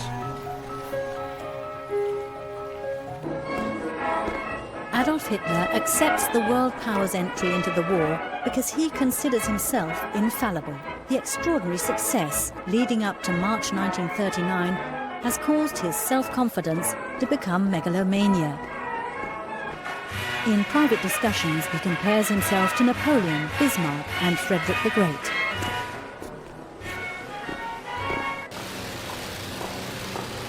Letter to Johanna Nossa, September the 3rd, 1939. We leave Berlin in a couple of hours. For me, this means going through thick and thin with the boss. I don't want to think about the fact that it may come to the ultimate. But if so, then my life will no longer have any value. Christa Schröder.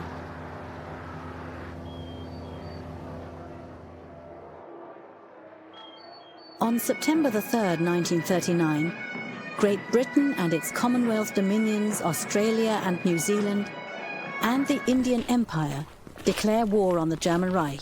The Union of South Africa follows on September the 6th, and Canada on September the 10th.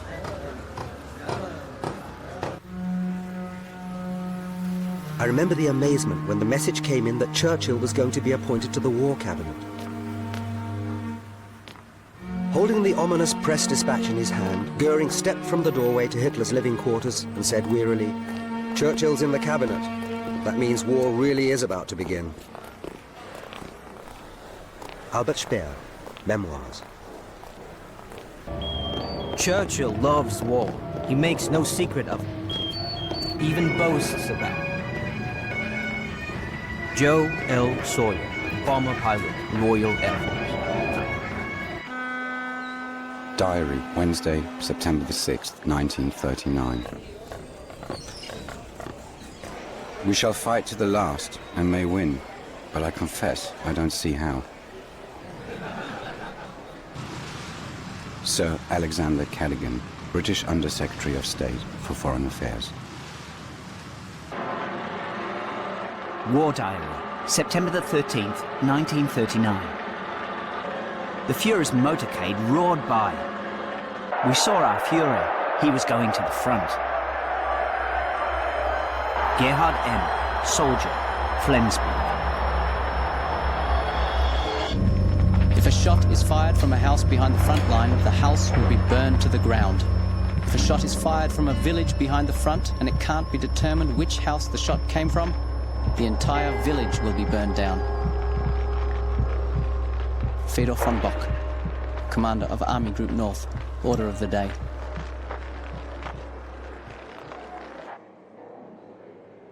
Diary, September the 25th, 1939. Today I was combing my hair and a shaft of sunlight shone on my head, and I was shocked to see how dusty my hair was.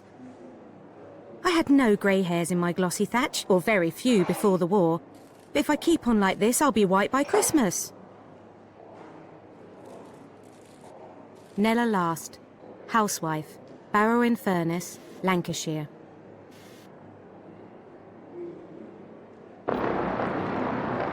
Diary, September the 28th, 1939.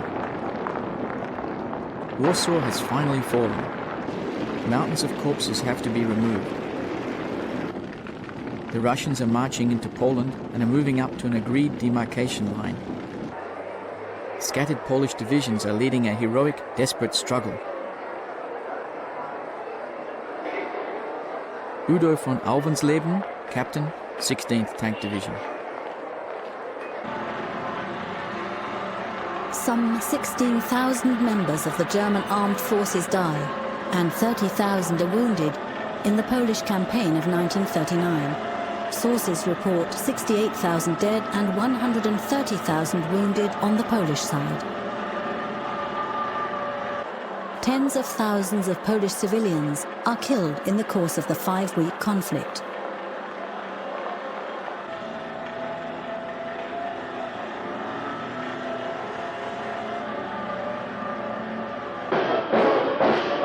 The next day in Warsaw, troops paraded in front of Hitler. The Lanchner brothers filmed him.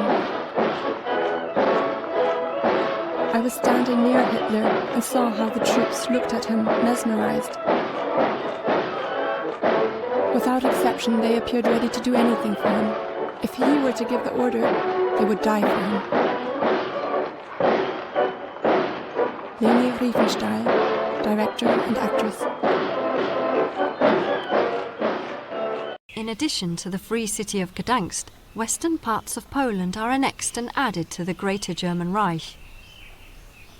From October 16, 1939 onwards, the remaining central Poland is subject to the authority of a German civil administration as a general government.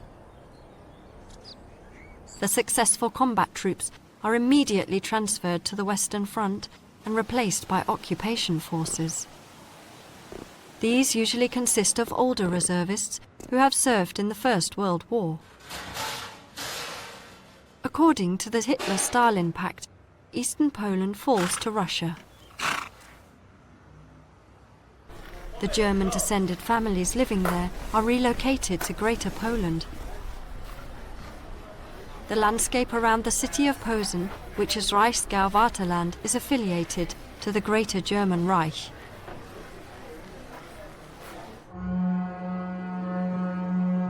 The nation of 35 millions fell into the merciless grip of those who sought not only conquest, but enslavement, and indeed extinction for vast numbers. Winston Churchill, The Second World War. Diary, October 12th, 1939. The guessing game begins. What's happening in the West? Several hundred kilometers behind the front line, people do not realize that there's a war going on. Friedrich Kellner, Laubach, Hessen.